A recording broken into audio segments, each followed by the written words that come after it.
और जो जा रहे हैं मुझे उनसे कोई शिकवा शिकायत नहीं है। ऐसी बुलंदियों के मीनारों पे जाइए, ऐसी बुलंदियों के मीनारों पे जाइए, उठकर ज़मीं से चांद सितारों पे जाइए। अज़मत जो चाहते हो मेरा मशवरा सुनो, अल्लाह के वली के मज़ारों पे जाइए। अज़मत जो चाहते हो मेरा मशवरा सुनो, अल्लाह के वली के मज़ारों पे जाइए। ये वो दुआ है जो सब कुछ खरीद सकती है, तुमको मुझको खरीद सकती है। मैं कैसे कह दूं कि वलियों से कुछ नहीं मिलता, अरे जुबैदा बीवी जब जन्नत खरीद सकती है। मैं कैसे कह दूं कि वलियों से कुछ नहीं मिलता, जुबैदा बीवी जब जन्नत खरीद सकती है। पूरी तकरीर मेरी एक शेर के तनाजुर में गूंजेगी। वो शेर है, न दौलत से, न दुनिया से, न घर आबाद करने से।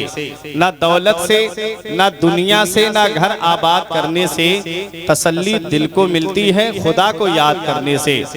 तसल्ली दिल को मिलती है खुदा को याद करने से। आप सोचो मैं आपको हंसी मजाक की बातें सुनाऊं तो ये सोच अपनी खत्म कर देना, क्योंकि बहुत हो गया हंसी मजाक का माहौल। अब कुछ जरूरी बातें आप सुन लो, ऐसी बातें कि जिस पे अमल कर लिया जाए तो दुनिया भी सवर जाए और आखिरत भी सवर जाए। आज का दौर बड़ा तरक्की याफ्ता दौर है। आज का दौर बहुत ज्यादा तरक्की कर गया है। ये हमारे बुजुर्ग बैठे हैं, आप इनसे पूछिए। आज आपको हर घर में मोटरसाइकिल मिलेगी, आज आपको अक्सर घरों में कारें मिलेंगी। अब से जरा 30-35 साल पीछे पलट करके जाओ, किसी किसी के घर में साइकिल हुआ करती थी। पहले अगर कोई अपने घर में साइकिल खरीद के ले आता था तो पूरा गांव देखने के लिए आता था कि फला के घर में साइकिल आई है, देखने चलते हैं। आज मैं 3.5 लाख का बुलेट खरीद के ले आऊं तब भी मेरे घर कोई देखने नहीं आता। पहले अगर किसी के घर में पलंग बन जाता था तो पूरा गांव देखने के लिए आता था। आज मैं 10.5 लाख का फर्नीचर अपने घर में बनवा लूं तब भी मेरे घर में कोई देखने नहीं आता। पहले रास्ते कच्चे हुआ करते थे, लोग कीचड़ को पार करके बाजार और शहर की तरफ जाया करते थे। आज हर गली कूचे में आपको सीमेंटेड सड़कें मिलेंगी, आज हर गली कूचे में आपको पुख्ता सड़कें मिलेंगी। हजरात, आज पहले मकान कच्चे हुआ करते थे, आज आपको अक्सर मकान जो है वो पक्के मिलेंगे, पक्के मकान हैं। आज वजह क्या है कि इंसान कोई किसी के यहाँ पर कोई चीज देखने क्यों नहीं जाता? उसका मतलब यह है कि आज अल्लाह ने दौलत से नवाजा है, आज इंसान के पास पैसा है, आज इंसान के पास दौलत है। पहले इतना पैसा नहीं था, आज दौलत है। हजरात, दौलत है इंसान के पास, पैसा है इंसान के पास, लेकिन दौलत जिस मकसद के लिए कमाई जाती है, पैसा जिस मकसद के लिए कमाया जाता है, वो मकसद क्या है? पैसा इसलिए कमाया जाता है ताकि मेरे बच्चों की जिंदगी सुकून से गुजर जाए। पैसा इसलिए कमाया जाता है ताकि मेरी जिंदगी सुकून से गुजर जाए। पैसा इसलिए कमाया जाता है ताकि मुझे सुकून हासिल हो जाए। दौलत दी अल्लाह ने, पैसा दिया अल्लाह ने, लेकिन इंसान को सुकून नहीं मिला।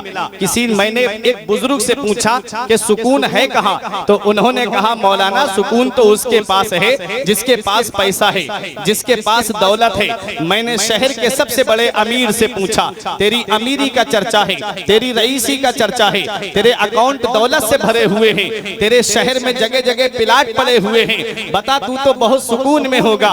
उसने कहा मौलाना जब तक दौलत नहीं आई थी इसे पाने के लिए परेशान था, जब से दौलत आई है इसे बचाने के लिए परेशान हूँ, कहीं मेरी दौलत चली न जाए। दरवाजे पे चौकीदार लगा दिए हैं, दरवाजे पे नौकर लगा दिए हैं, दरवाजे पे बंदूक लेकर के नौकर को खड़ा कर दिया है, कहीं कोई मेरी दौलत को चुरा के ना ले जाए। पता चला भारतगंज वालों, पता चला उर्से सोना शाह रहमतुल्लाह अलैह में आने वालों, दौलत में सुकून नहीं। किसी ने कहा सुकून उसके पास है जिसके पास जवान औलाद है।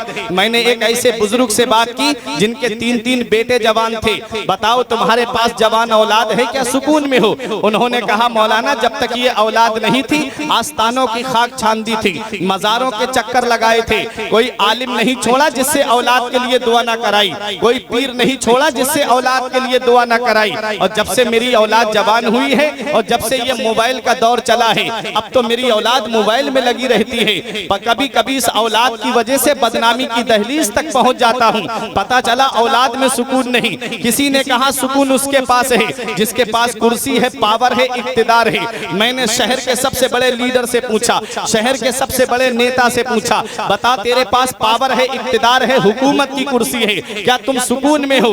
उन्होंने कहा मौलाना जब तक ये कुर्सी नहीं आई थी इसे पाने के लिए परेशान था, जब से कुर्सी आई है बचाने के लिए परेशान हूँ। कहीं 5 साल के बाद इस कुर्सी पे कोई और ना बैठ जाए, कहीं 5 साल के बाद मेरी कुर्सी चली ना जाए। ऐ उर्से पाक में आने वालों, पता चला दौलत में सुकून नहीं, पता चला पावर में सुकून नहीं, पता चला इक्तिदार में सुकून नहीं, पता चला हुकूमत की कुर्सी पे सुकून नहीं, पता चला औलाद में सुकून नहीं, तो फिर सुकून है कहाँ? तो आओ, हर चीज का बयान कुरान के अंदर मौजूद है, हर चीज का जिक्र कुरान के अंदर मौजूद है, हीरे कुरान के अंदर मौजूद है, मोती कुरान के अंदर मौजूद है, सदफ कुरान के अंदर मौजूद है, गौहर कुरान के अंदर मौजूद है। और जिस मरीज को दुनिया के डॉक्टरों ने इलाज कर दिया हो उसकी शिफा भी कुरान के अंदर मौजूद है। हम कुरान की बारगाह में पहुंचे, हमने कहा ए कुरान तेरी अजमत का कोई जवाब नहीं है, तेरी शान का कोई जवाब नहीं है, तेरी बुलंदी का कोई जवाब नहीं है। एक कुरान तू बता, आज इंसान सुकून चाहता है, आज हर इंसान सुकून का मुतलाशी है, गोरा हो वो भी सुकून चाहता है, काला हो वो भी सुकून चाहता है, बच्चा हो वो भी सुकून चाहता है, जवान हो वो भी सुकून चाहता है, बूढ़ा हो वो भी सुकून चाहता है, आज हर इंसान सुकून चाहता है। एक कुरान तू बता सुकून मिलेगा कहाँ? तो कुरान जवाब देता है, अल्लाह कान खोल के सुन लो, दौलत में सुकून नहीं, पावर में सुकून नहीं, इक्तिदार में सुकून नहीं, औलाद में सुकून नहीं, बेजिक्रिल्लाही तत्मइन्नुल कुलूब, कान खोल के सुन लो, दिलों को चैन मिलता है तो अल्लाह के जिक्र से मिलता है, दिलों को आराम मिलता है तो अल्लाह के जिक्र से मिलता है, ना दौलत से, ना दुनिया से, ना घर आबाद करने से, तसल्ली दिल को मिलती है खुदा को याद करने से।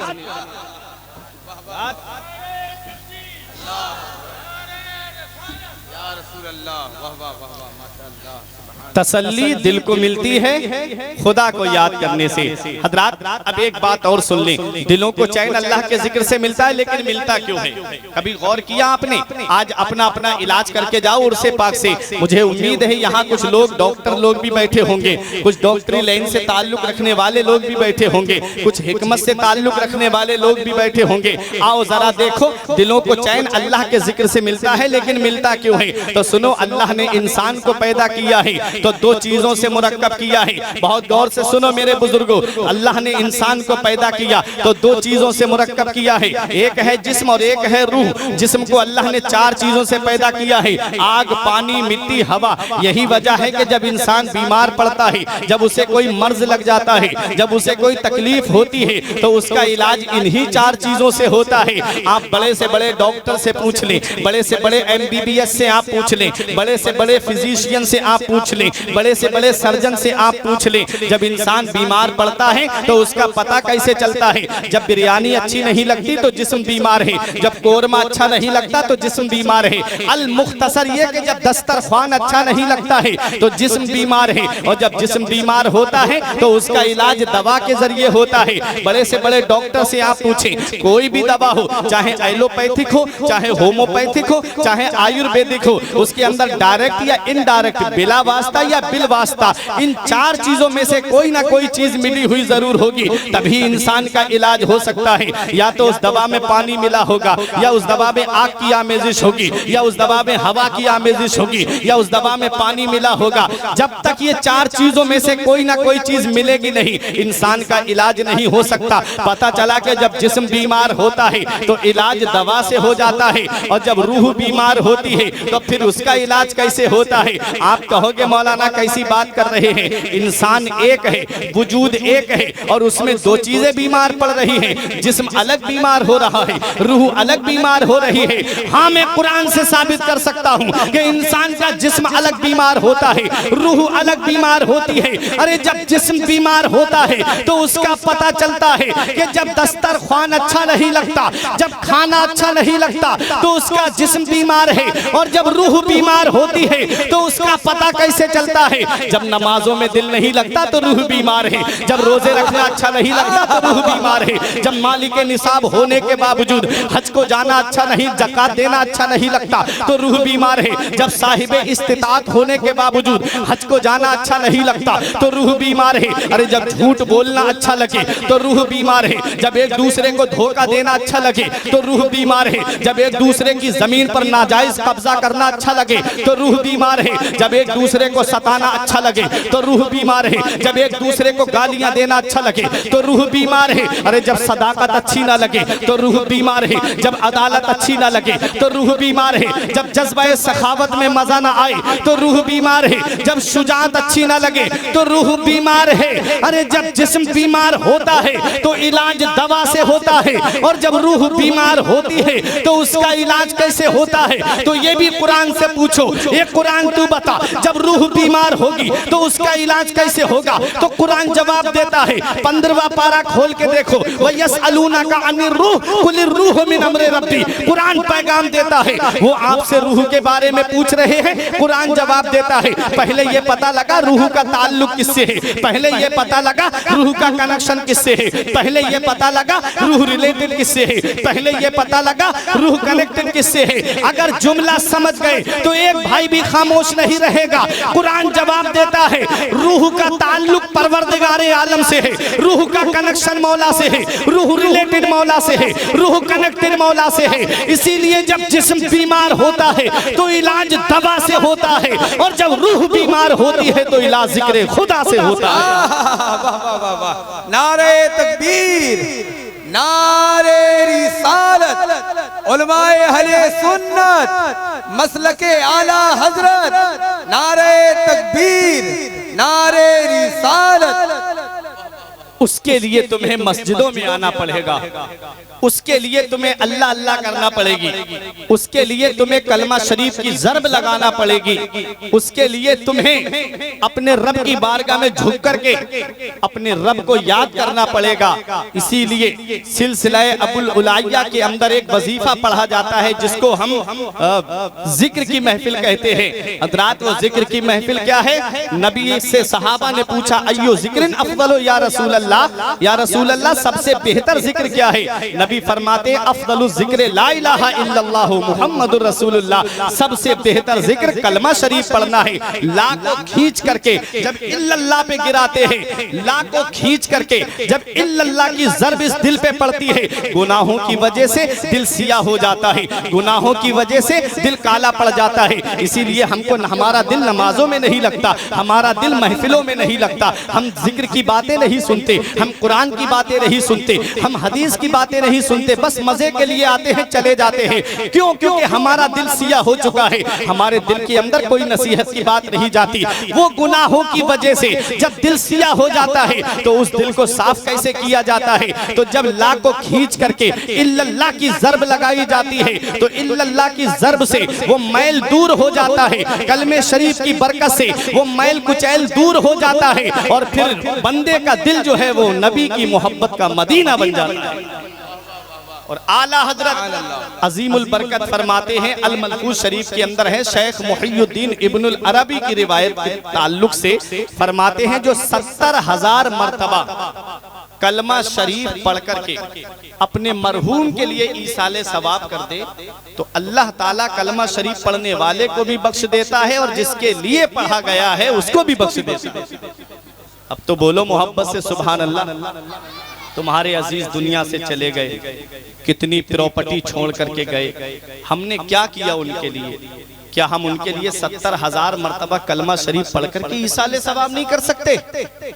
यकीनन कर सकते हैं, लेकिन हमें मोबाइल चलाने से फुर्सत नहीं, हमें व्हाट्सएप चलाने से फुर्सत नहीं, हमें यूट्यूब देखने से फुर्सत नहीं, हमें इंस्टाग्राम पे अपनी नजरें गंदी करने से फुर्सत नहीं। हम क्यों करेंगे उनके लिए ईसाले सवाब? याद रखो प्यारे मुसलमानों, कलमा शरीफ तो हर इंसान को याद होगा। आप उर्से पाक की महफिल में आए हो, मैं यही बताने के लिए अपनी तमहीद को बांध रहा हूँ कि ये उर्से पाक क्या है और अल्लाह वालों की महफिल में आने से इनाम क्या मिलता है। ये आपको मैं कुरान से साबित साबित करके जाऊंगा। आपको जब मैं ये बात कुरान से साबित करूं तो आप मुझे अपनी दुआओं से नवाजेंगे। हजरात, मैंने दो बातें अभी आपको बताई हैं। इंसान को अल्लाह ने पैदा किया है तो दो चीजों से मुरक्कब किया है। एक है जिस्म, जिस्म को अल्लाह ने चार चीजों से पैदा किया है, आग, पानी, मिट्टी, हवा। और एक है रूह। रूह हुक्म रब का नाम है। रूह अल्लाह के हुक्म से एक शय है। रूह मरती मिटती नहीं है, याद रखना, रूह मरती मिटती नहीं है। रूह बदन से निकाल ली जाती है। मौत बदन को आती है,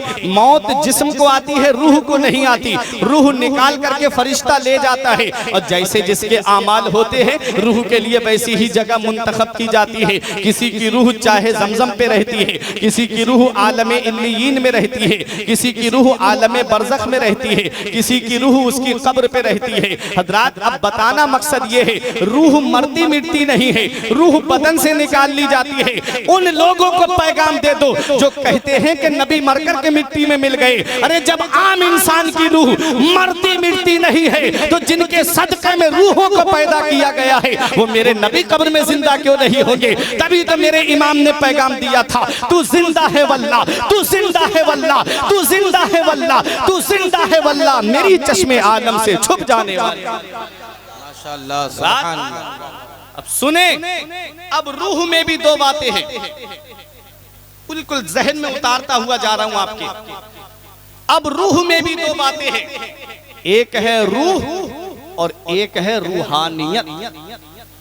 सुनते रहे ना, जैसे इंसान इंसानियत, आदमी आदमियत। जैसे इंसान इंसानियत में बहुत बड़ा फर्क है, आदमी आदमियत में बहुत बड़ा फर्क है, ऐसे ही रूह और रूहानियत में बहुत बड़ा फर्क है। आप देखोगे अल्लाह के वली की शान क्या है। हजरात, रूह और रूहानियत में फर्क कैसा है? जैसे इंसान और इंसानियत में फर्क है। मैं प्यासा हूँ, मुझे प्यास लगी है। हजरात, मुझे एक साहब ने पानी ला करके दिया, मैं प्यासा था, पानी पीने जा रहा था। इतने में आप में से कोई भाई उठ के आया, बोला मौलाना हमें प्यास लग रही है। मैंने पानी ना पी के उसे पानी दे दिया। हजरात, ये इंसान नहीं बल्कि इंसानियत पिला रही है, ये आदमी नहीं बल्कि आदमियत पिला रही है। हजरात, बहुत गौर से सुनिएगा। ऐसे ही रूह और रूहानियत में बहुत बड़ा फर्क है। जिसके अंदर रूह का जलवा होता है, मेरे अंदर रूह का जलवा है, मेरे हाथ में रूह का जलवा है, मेरी आंखों में रूह का जलवा है, मेरे पैर में रूह का जलवा है, मेरे कानों में रूह का जलवा है, मेरी जुबान में रूह का जलवा है। जब रूह का जो जलवा होता है वो एक महदूद दायरे में काम करता है। रूह अपने महदूद दायरे में काम करती है। जैसे मैं यहाँ पर बैठा हूँ, 1 फीट या 2 फीट की दूरी की चीज उठा सकता हूँ। क्या ऐसा हो सकता है मैं यहाँ से हाथ बढ़ाऊं और इलाहाबाद की सरजमीन से कोई चीज उठा लूं? ऐसा नहीं हो सकता। मेरी आंखों में रूह का जलवा है, मैं यहाँ से नजर उठाऊंगा, मैं थोड़ी दूरी पे देख सकता हूँ। क्या ऐसा हो सकता है मैं यहाँ से नजर उठाऊं और देख लूं बरेली की गलियों में कौन क्या कर रहा है? ऐसा नहीं हो सकता, क्योंकि मेरे अंदर रूह का जलवा है। कोई मुझे आवाज दे तो मैं 1 मीटर या 2 मीटर या 1 किलोमीटर, जब कोई चीज बीच में फासिल नहीं है तो मैं आवाज सुन सकता हूँ। क्या ऐसा हो सकता है कि कोई मुझे भारतगंज की सरजमीन पर कोई मिर्जागंज से मुझे पुकारे और मैं यहाँ पर उसकी आवाज को सुन लूं? ऐसा नहीं हो सकता, क्योंकि मेरे अंदर रूह का जलवा है। अरे रूह महदूद दायरे में काम करती है, रूह का एक महदूद दायरा होता है। लेकिन अल्लाह जिसे रूहानियत अता फरमाता है वो माँ के पेट में होते हैं तो लौहे महफूज पे चलने वाले कलम की आवाज को सुन लिया करते हैं। अल्लाह जिसे रूहानियत अता फरमाता है वो मेरे गौस फरमाते हैं, नजर तो इला बिलादिल्लाही जमा का खरदलतन अला हुक्म इत्तिसाली। मैं अल्लाह के तमाम शहरों को ऐसे देख रहा हूँ जैसे कोई अपनी हथेली पर राई के दाने को देख रहा हो। अल्लाह जिसे रूहानियत देता है उसका नाम मिटता नहीं। अल्लाह जिसे रूहानियत देता है उसका नाम कभी खत्म नहीं होता। आज हमने दुनिया का जायजा लिया है, अगर किसी के यहाँ पर इंतकाल हो जाए तो हमने देखा है आदमी उसी वक्त जाता है जनाजे में जब उसके दफीने का वक्त करीब होता है। खबर आई फोन पे, भाई तुम्हारे फला अजीज का इंतकाल हो गया। ये कहता है मिट्टी किस वक्त में होगी? कहा फला मगरिब के बाद या ईशा के बाद मिट्टी होगी। उसी वक्त जाएगा क्योंकि इसको इसके लिए टाइम नहीं है। अब मैं किसी की शादी का मामला आता है तो मैं देखता हूँ कि इंसान उसी वक्त जाता है जब खाना खिलाने का नंबर आता बनाता है, जब खाना खिलाने का वक्त आता है हजरात मैं पूछने लगा कि आज आदमी को वक्त क्यों नहीं है, तुम इतना रुकते क्यों नहीं, शादी है तुम्हारा करीबी है तुम उसके यहाँ इतना रुकते क्यों नहीं। वो कहता है मौलाना मुझे अपनी दुकान खोलनी है, कोई कहता है मैं साइड पे हथियार औजार रख करके आ गया हूँ, जा करके मैं अपना काम करूंगा, मुझे अपना काम भी तो देखना है, मेरे पास इतना टाइम नहीं है जो पूरा दिन मैं इसके लिए बर्बाद करूं।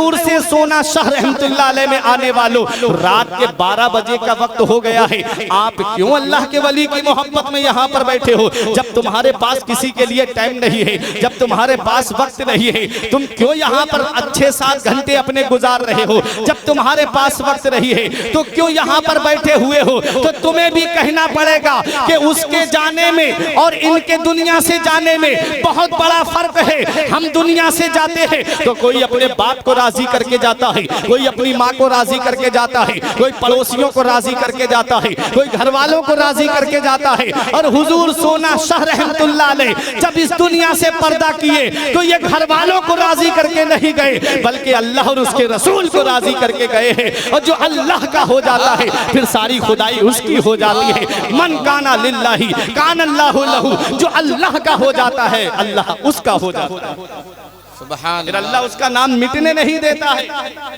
और अल्लाह के वली की मोहब्बत में आने वालों रब कुरान में फरमाता है, अब सुनो आयत 16वां पारा सूरह मरियम, यौमा नहशुरुल मुत्तकीना इला रहमान वफ्दा।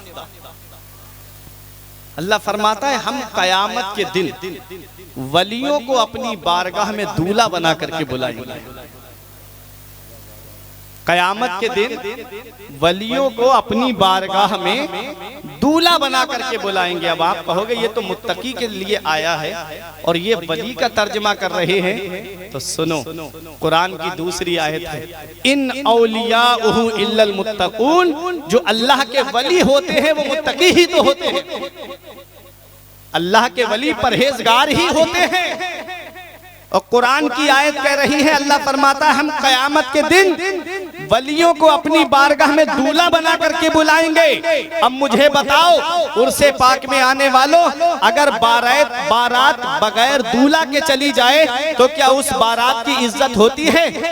आपके यहाँ का तो मुझे पता नहीं, आप दूल्हा को घर पे बिठा दो और बारात लेकर के लड़की वाले के यहाँ पहुँच जाओ, बताओ क्या आपको नाश्ता मिलेगा, बताओ क्या आपको खाना मिलेगा, बताओ क्या आपको मोहब्बत से बिठाएगा? नहीं। हमारे यहाँ का तरीका तो ये है, जब तक दूल्हा को नहीं देख लेते हैं, जब तक दूल्हा की गाड़ी पे नजर नहीं पड़ जाती है, तब तक इंसान कोई नाश्ते का इंतजाम नहीं करता है, न नाश्ता कराया जाता है न खाना खिलाया जाता है। जब तक इंसान दूल्हा को नहीं देख लेता है तब तक बारात की इज्जत नहीं होती है। रब फरमाता है हम कयामत के दिन वलियों को अपनी बारगाह में दूल्हा बना करके बुलाएंगे। जब ये रब की बारगाह में दूल्हा बन करके जा रहे होंगे तो इनके बाराती कौन होंगे? अरे हम ही तो बाराती होंगे। जो उर्से सोना शाह में आए हैं वही तो बाराती होंगे।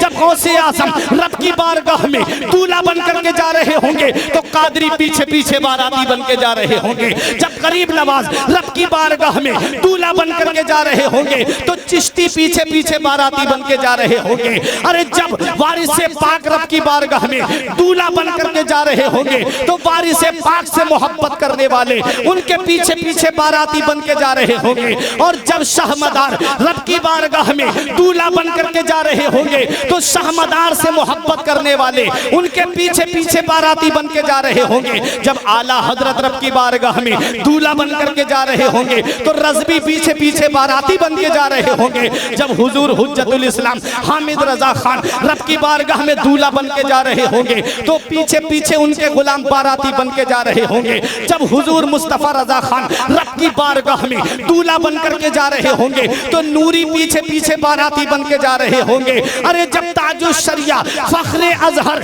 अख्तर रजा खान रब की बारगाह में दूल्हा बन करके जा रहे होंगे तो अजहरी पीछे पीछे बाराती बन के जा रहे होंगे। जब हुजूर सोना शाह रहमतुल्लाह अलैह रब की बारगाह में दूल्हा बन करके जा रहे होंगे तो उनसे मोहब्बत करने वाले उनके पीछे पीछे बाराती बन के जा रहे होंगे। दूल्हा बनाए जाएंगे। जब गौस हश्र में दूल्हा बनाए जाएंगे, जब गौस हश्र में हम कादरी भी जाएंगे उनकी बारात।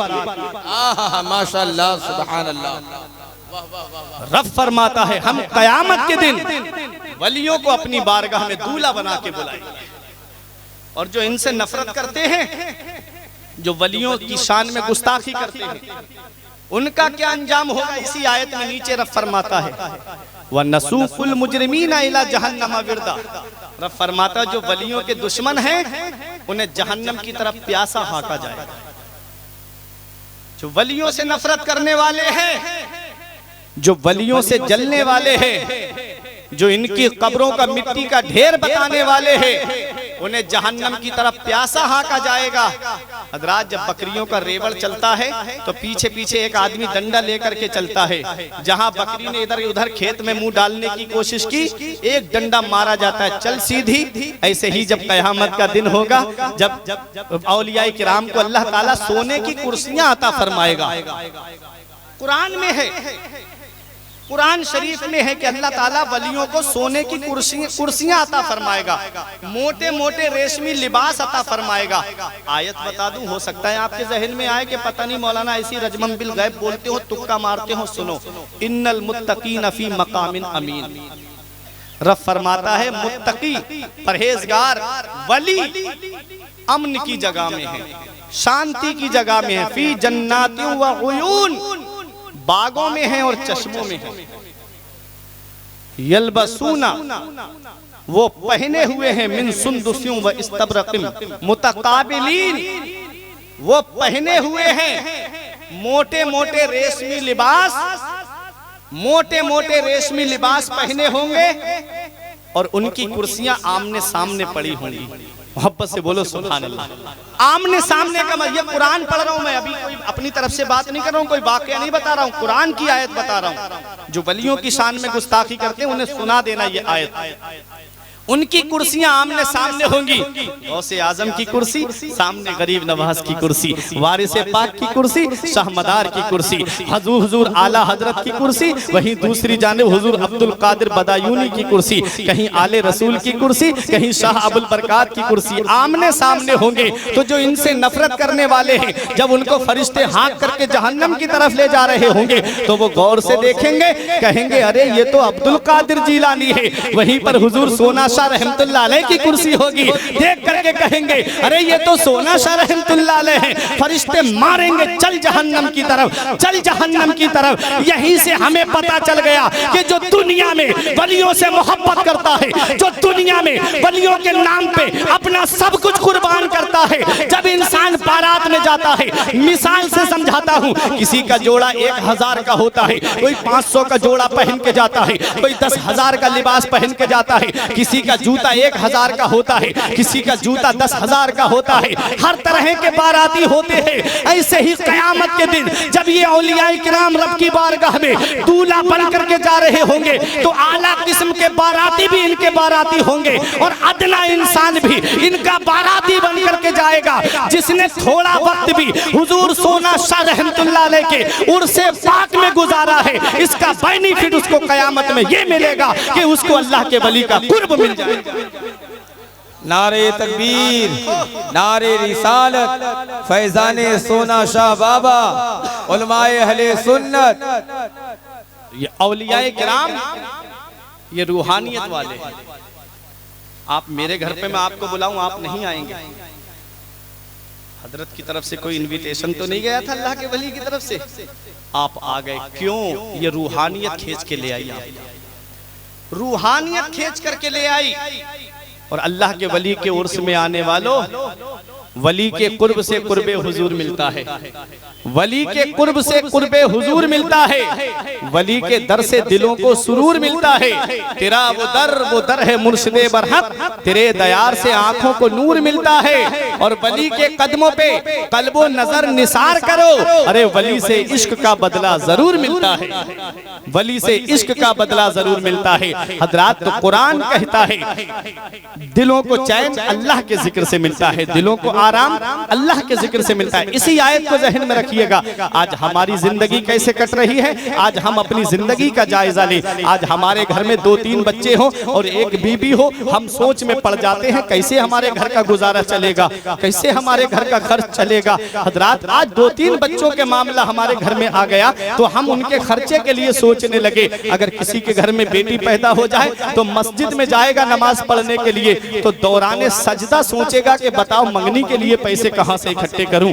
दौराने सजदा उसे ये ख्याल आता है कि कहां से अपनी बेटी का इतना जहेज इकट्ठा करूंगा। हजरात ये आज हमारी सोचे बन गई है। अगर कोई काबे का तवाफ करने लगे तो दौराने तवाफ उसे याद आता है कैसे घर वालों का गुजारा होगा, कैसे घर वालों का खर्च चलेगा। हजरात क्या गौसे आजम के पास औलाद रही थी? क्या गरीब नवाज की औलाद रही थी? क्या इन औलियाए किराम के पास में औलाद रही थी? आज हमने अपनी जिंदगी का मकसद पैसा बना लिया। आज अपने बीवी बच्चे छोड़ करके मुझे सऊदी या दुबई जाना पड़े लेकिन मैं पैसा कमा के लाऊंगा। रातों रात इंसान घूमने वाला, उसकी भी यही सोच है कि मुझे पैसा मिलेगा। इंसान ने अपनी जिंदगी का मकसद पैसा बना लिया। ये औलियाए किराम ने अपनी जिंदगी का मकसद क्या बनाया? और ये औलियाए किराम की जिंदगी का मकसद क्या था? मैंने गौसे आजम की बारगाह में अर्ज किया, मेरे गौस 2-3 बच्चे और एक बीबी, हम घर में खर्चे के लिए परेशान हो गए। मेरे गौसे आजम के पास 4 बीबियां थी, 49 औलाद थी गौसे आजम की। मैंने कहा मेरे गौस आपके घर का गुजारा कैसे चल गया?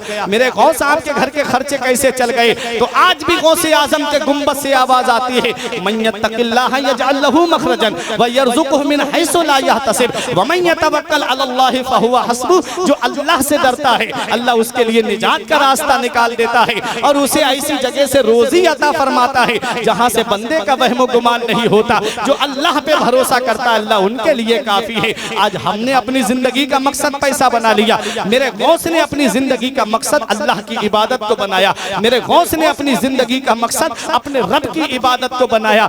मेरे गौस की इबादत का ये हाल था कि मेरे गौस के मुरीद का कहना है कि मैंने अपनी आंखों से देखा है कि मेरे शेख ने 40 साल ईशा के वुजू से फजर की नमाज को पढ़ा है।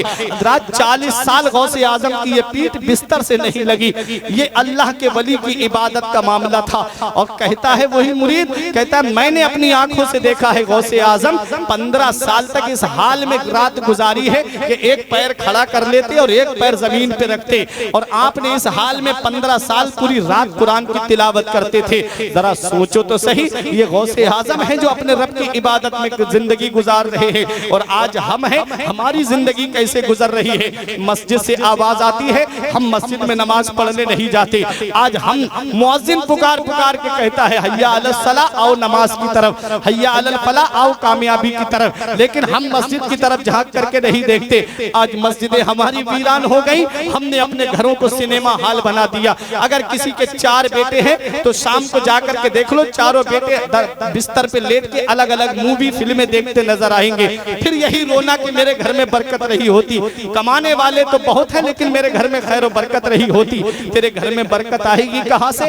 पूरे घर में 10 लोगों की फैमिली है। एक दिन ऐसा नहीं आता कि तस्बीह लेकर के बैठ करके कलमा शरीफ का विर्द कर ले। एक दिन ऐसा नहीं आता कि जी खोल करके अपने रब की इबादत कर ले। अगर देखा जाता है बेटे सोते रहते हैं और बाप जो है वो अपनी औलाद को फजर के लिए जगाता तक नहीं है। क्यों? मैं सोच में पड़ गया। आज हमारी जिंदगी का मकसद आज दुनिया में पैसा बन गया है। हमने अपने रब को भुला दिया, हमने अपने रब के फरामीन को फरामोश कर दिया। यही वजह है कि आज जो हमारे ऊपर मुसीबतें आई हैं, आज हर तरफ से मुसलमानों पे जुल्म और सितम हो रहे हैं। आज हर तरफ से मुसलमानों को सताया जा रहा है। किसी महकमे में कोई तुम्हारी सुनने वाला नहीं, किसी भी मामले में आज मुसलमानों की कोई पूछगछ नहीं है। आज पुलिस महकमे में देखो तो मुसलमानों की सुनने वाला नहीं, सियासी लाइन में देखो तो कोई मुसलमानों से बात करने वाला नहीं। ये परेशानियां जो मुसलमानों पे आई है, ये क्यों आई है? कभी तुमने इस पे गौर किया है? जब तक तुम अपने रब की बारगाह में झुकते रहे, जब तक तुम अपने रब की इबादत करते रहे, आज तुम बिरादरियों में बट गए, आज तुम सिलसिलों में बट गए, आज तुम पीरों के नाम पे बट गए, आज तुमने अपनी जिंदगी को जो है वो बंटवारे में कर लिया। कोई खानदान के नाम पे लड़ता है, कोई मोहल्ले के नाम पे लड़ता है, कोई रास्ते के नाम पे लड़ता है, कोई जमीन के बंटवारे में लड़ता है। आज तुम मुतफर्रिक हो गए, इसका फायदा दूसरों ने उठा लिया। जब तक तुम एक होकर के रहे, अपने रब की बारगाह में झुकते रहे, ये मस्जिदों के दरवाजे तुम्हें आज भी पुकार करके कह रहे हैं आ जाओ। जैसे रमजानों में मुझे आबाद करते हो, ऐसे ही मुझे 11 महीने आबाद रखना। इंसान ने जब अपने रब को भुला दिया, इंसान ने जब अपने रब की इबादत करना छोड़ दी, होना तो ये चाहिए था आज इंसान को अल्लाह का शुक्र अदा करना चाहिए था कि मेरा भाई दुबई में बैठा है, सऊदी में बैठा है, यहाँ से मैं मोबाइल मोबाइल निकालता हूँ, अपने भाई से बात करके ऐसा महसूस होता है जैसे मेरा भाई मेरे सामने है। आज हम अपने भाई से कितने किलोमीटर की दूरी है, फिर भी हम अपने भाई को करीब पाते हैं। होना तो ये चाहिए था कि मैं अल्लाह का शुक्र अदा करता, मुसल्ला बिछा करके अपने रब की इबादत करता। आज 1000 मजदूरों का काम एक आदमी कंप्यूटर पे बैठ के कर रहा है। जो बिजनेस से ताल्लुक रखने वाले हैं वो जानते हैं 1000 मजदूरों का काम एक आदमी बैठ करके कंप्यूटर पे ऑफिस में कर रहा है। उसे चाहिए था मुसल्ला बिछा करके रब की इबादत करता। कहता मौला तेरा शुक्र है मैं कितना काम कर रहा हूँ, मौला मैं 1000 लोगों का काम बड़े आराम से एसी रूम में बैठ करके कर रहा हूँ। उसे तो अल्लाह का शुक्र अदा करना चाहिए था। आज ये मई जून की गर्मियों में यूपी में गर्मी पड़ती है और उधर कश्मीर में और उधर नैनीताल में ठंडी हवाओं के झोंके आते हैं। जब इंसान ये खूबसूरत हवाओं को देखे तो ये अल्लाह का शुक्र अदा करे, मेरे मौला मेरी तरफ यूपी में तो गर्मी पड़ रही, मेरा बदन जल रहा है और यहाँ मुझे ठंडी ठंडी हवाओं का एहसास हो रहा है। उसे तो चाहिए था कि वो इबादत बढ़ा देता, उसे चाहिए था कि वो सजदे बढ़ा देता, लेकिन हुआ क्या, ये खूबसूरत गार्डनों को देख करके चाहिए था कि ये बंदा कहता कि मौला बंदे के हाथ का लगाया हुआ ये बाग कितना खूबसूरत है, इतना खूबसूरत है तो तेरे दस्ते कुदरत से लगाया हुआ जन्नत का बाग कितना खूबसूरत होगा। ये दुनिया की नेमतें मुझे जन्नत की नेमतों की याद दिलाएं, ये दुनिया के मेवे मुझे जन्नत के मेवों की याद दिलाएं, ये मुझे दुनिया के जो हसीन रंगीनियां, ये खूबसूरत लाइटें, ये खूबसूरत इंसानों के चेहरे, ये मुझे जन्नत की खूबसूरती की याद दिलाएं। जब इंसान ने खूबसूरत गार्डनों के अंदर बैठ करके गुनाह के काम करना शुरू कर दिए, जब खूबसूरत गार्डन के अंदर जब जिनाकारी आम हो गई, जब दार्जिलिंग के अंदर जिना आम हो गया, जब कश्मीर के अंदर जिना आम हो गया, जब नैनीताल जैसी खूबसूरत वादियों में जिना आम हो गया, तो होना तो वही था। अल्लाह ने इस खूबसूरत दुनिया को गुनाह के लिए नहीं बनाया था, इस खूबसूरत दुनिया को तो इसलिए मेरे रब ने बनाया था ताकि इसमें रह करके तुम अल्लाह की नेमतों को जानो, इसमें रह करके तुम अपने रब की इबादत करो, इसमें रह करके तुम अपने रब को याद करो। लेकिन इंसान अपने रब को याद ना करके इसमें गुनाह करने लगा। जब अल्लाह की बनाई हुई खूबसूरत दुनिया को इंसान ने गुनाहों से भर दिया, जब अल्लाह की बनाई हुई खूबसूरत दुनिया को इंसान ने गुनाहों के अड्डों से आबाद कर दिया, तो होना तो वही था। अल्लाह ने हल्का सा अजाब इस दुनिया में भेजा था, खांसी, नजला, जुकाम और बुखार की शक्ल में, जिसे दुनिया ने कोरोना का नाम दिया। अमेरिका के एयरपोर्ट पे कुत्ते की आवाज आने लगी, चाइना के एयरपोर्ट पे बिल्लियां लौटने लगी, हावड़ा के स्टेशन पे कुत्ते नाचने लगे, हाँ प्रयागराज जंक्शन पे जो पब्लिक के एतबार से कितना बड़ा स्टेशन है वहां पर भी ताले पड़ गए। हल्का सा अजाब इस दुनिया में भेजा था जिसे दुनिया वालों ने कोरोना वायरस का नाम दिया। वो अमेरिका जिसके वैज्ञानिक कहते थे कोई भी बीमारी हो और आधे घंटे के बाद उसकी दवा मुझसे लेकर के चले जाओ। वो चाइना जिसका ये दावा था कि कोई भी सैंपल मेरे पास लेकर के आओ, उसकी कॉपी, उसकी नकल मुझसे लेकर के चले जाओ। अब से लेकर के 2 साल के करीब वक्त गुजर गया है, चाइना उसकी दवा ना बना सका, अमेरिका उसकी दवा ना बना सका। अमेरिका के वैज्ञानिक घुटनों के बल गिर गए, चाइना के वैज्ञानिक घुटनों के बल गिर गए। मेरे रब ने दुनिया वालों को बता दिया, ये दुनिया वालों सुन लो, बंदा हो बंदा बन करके रहना, कभी भी अपने आप को बढ़ाई जाहिर करने वाला ना बनाना। मेरे रब ने दुनिया वालों को बता दिया तुम्हारे चाहने से कुछ नहीं होता है। ये अमेरिका के वैज्ञानिकों सुनो, चाइना के वैज्ञानिकों सुनो, मेरे रब की बारगाह से यही जवाब आता है कि बंदे के चाहने से कुछ नहीं होता है, वही होता है जो मंजूर खुदा होता है। वाह वाह वाह वाह वाह वाह, माशाअल्लाह। नारे तकबीर, नारे रिसालत, नारे रिसालत, फैजाने गौसे आजम, फैजाने शोना शाह बाबा, उलमाए अहले सुन्नत, नारे तकबीर, नारे रिसालत। इसलिए बंदा हो बंदा बन के रहना, बंदा हो बंदा बन के रहना। अल्लाह को आजिज़ी पसंद है, अल्लाह को तकब्बुर पसंद नहीं है, अल्लाह को घमंड पसंद नहीं है। कुरान में रब फरमाता है ला तमशी फिल अर्द मरहा, जमीन पे अकड़ के मत चलो, जमीन पे सीना तान के मत चलो, तुम जमीन को चीर नहीं पाओगे और बुलंदी में पहाड़ों के बराबर नहीं पहुंच पाओगे। ये कुरान हमें पैगाम देता है। अल्लाह को आजिज़ी पसंद है, अल्लाह को इनकिसारी पसंद है, इसलिए बंदा हो बंदा बन करके रहना। हजरात कभी कभी स्टेशन पे जाना होता, नमाज पढ़ने के लिए मैं वुजू करता, लोग पीछे लाइन लगा के खड़े हो जाते, मौलाना क्या पानी बर्बाद कर रहे हो। मैं कहता मैं हाथ धो रहा हूँ, चेहरा धो रहा हूँ, वुजू कर रहा हूँ ताकि मैं अपने रब की इबादत करूँ। कभी एयरपोर्ट पे वुजू करने खड़ा हो जाता, लोग पीछे से आके कहते हटो मौलाना क्या पानी बर्बाद कर रहे हो, क्या पानी को खराब कर रहे हो। मैं कहता मैं वुजू कर रहा हूँ अपने रब की इबादत करने के लिए, मैं वुजू कर रहा हूँ नमाज पढ़ने के लिए। वो कहते थे मौलाना पानी को बर्बाद कर रहा है, वो कहते थे मौलाना पानी को वेस्ट कर रहा है। कल जिनको मेरा वुजू जो है वो पानी का वेस्टेज नजर आता था, कल जिनको मेरा वुजू पानी का बर्बाद करना नजर आता था, आज वही वैज्ञानिक कह रहे हैं अगर कोरोना से बचना है तो बार बार चेहरे को धोना पड़ेगा, अगर इस बीमारी से बचना है तो बार बार अपने हाथों को धोना पड़ेगा। तो कहना पड़ेगा उर्से सोना शाह बाबा में आने वालों, जिस पर इन वैज्ञानिकों की नजर आज गई है, मदीने वाले मुस्तफा ने 1450 साल पहले बता दिया था कि नमाज फर्ज है, उसके लिए वुजू फर्ज है। जो वुजू करता है वो बीमारी से भी महफूज रहता है अल्लाह की इबादत। वाह वाह वाह वाह वाह माशाअल्लाह। इसलिए हक नुमाई से कभी दूर नहीं हो सकता, हक नुमाई से कभी दूर नहीं हो सकता, गैर के सामने मजबूर नहीं हो सकता। जो लगाता है चेहरे पे वुजू का पानी उसका चेहरा कभी बेनूर नहीं हो सकता। जो लगाता है चेहरे पे वुजू का पानी उसका चेहरा कभी पे नूर नहीं हो सकता। और जिस्म फानी है, सजाने की जरूरत क्या है, ये हुस्न दुनिया को दिखाने की जरूरत क्या है। ऐसे आमाल करो कि रूह से खुशबू आए, इत्र कपड़ों पे लगाने की जरूरत क्या है। और याद रखो ये जिंदगी सवारिए, दिल शाद कीजिए, लम्हात जिंदगी के ना बर्बाद कीजिए। जब मकसद हयात इबादत खुदा की है, पढ़िए नमाज, मस्जिदें आबाद कीजिए। और सभी के सामने एक दिन जरूर आता है, ये हुस्न फानी है लेकिन गुरूर आता है। किसी क्रीम से पाउडर से कुछ नहीं होता, नमाज पढ़ने से चेहरे पे नूर आता है, नमाज पढ़ने से चेहरे पे नूर आता है। कल जिनको मेरा वुजू करना पानी का बर्बाद करना नजर आता था, आज वही कह रहे हैं हाथ धोया करो, आज वही कह रहे हैं चेहरा धोया करो, पैरों को धोते रहा करो, बार बार सैनिटाइज करो। क्यों? जिस पर इनकी नजर आज गई है, मदीने वाले मुस्तफा ने 1450 साल पहले बता दिया था। अब पूरी दुनिया सिमट करके उसी मोहसिन आजम की बारगाह में आ रही है। और ये वैज्ञानिक भी कह रहे हैं अगर बीमारी से बचना है तो नबी की सुन्नतों पे अमल करना पड़ेगा, नबी के तरीके पे अमल करना पड़ेगा। हजरात, तो बंदा हो, बंदा बन के रहना। अल्लाह को आजिज़ी पसंद है, अल्लाह को घमंड पसंद नहीं है, अल्लाह को तकब्बुर पसंद नहीं है, अल्लाह को आजिज़ी पसंद है। जो बंदा आजिज़ी करता है अल्लाह तबारक व तआला उस बंदे का रुतबा बुलंद करता है।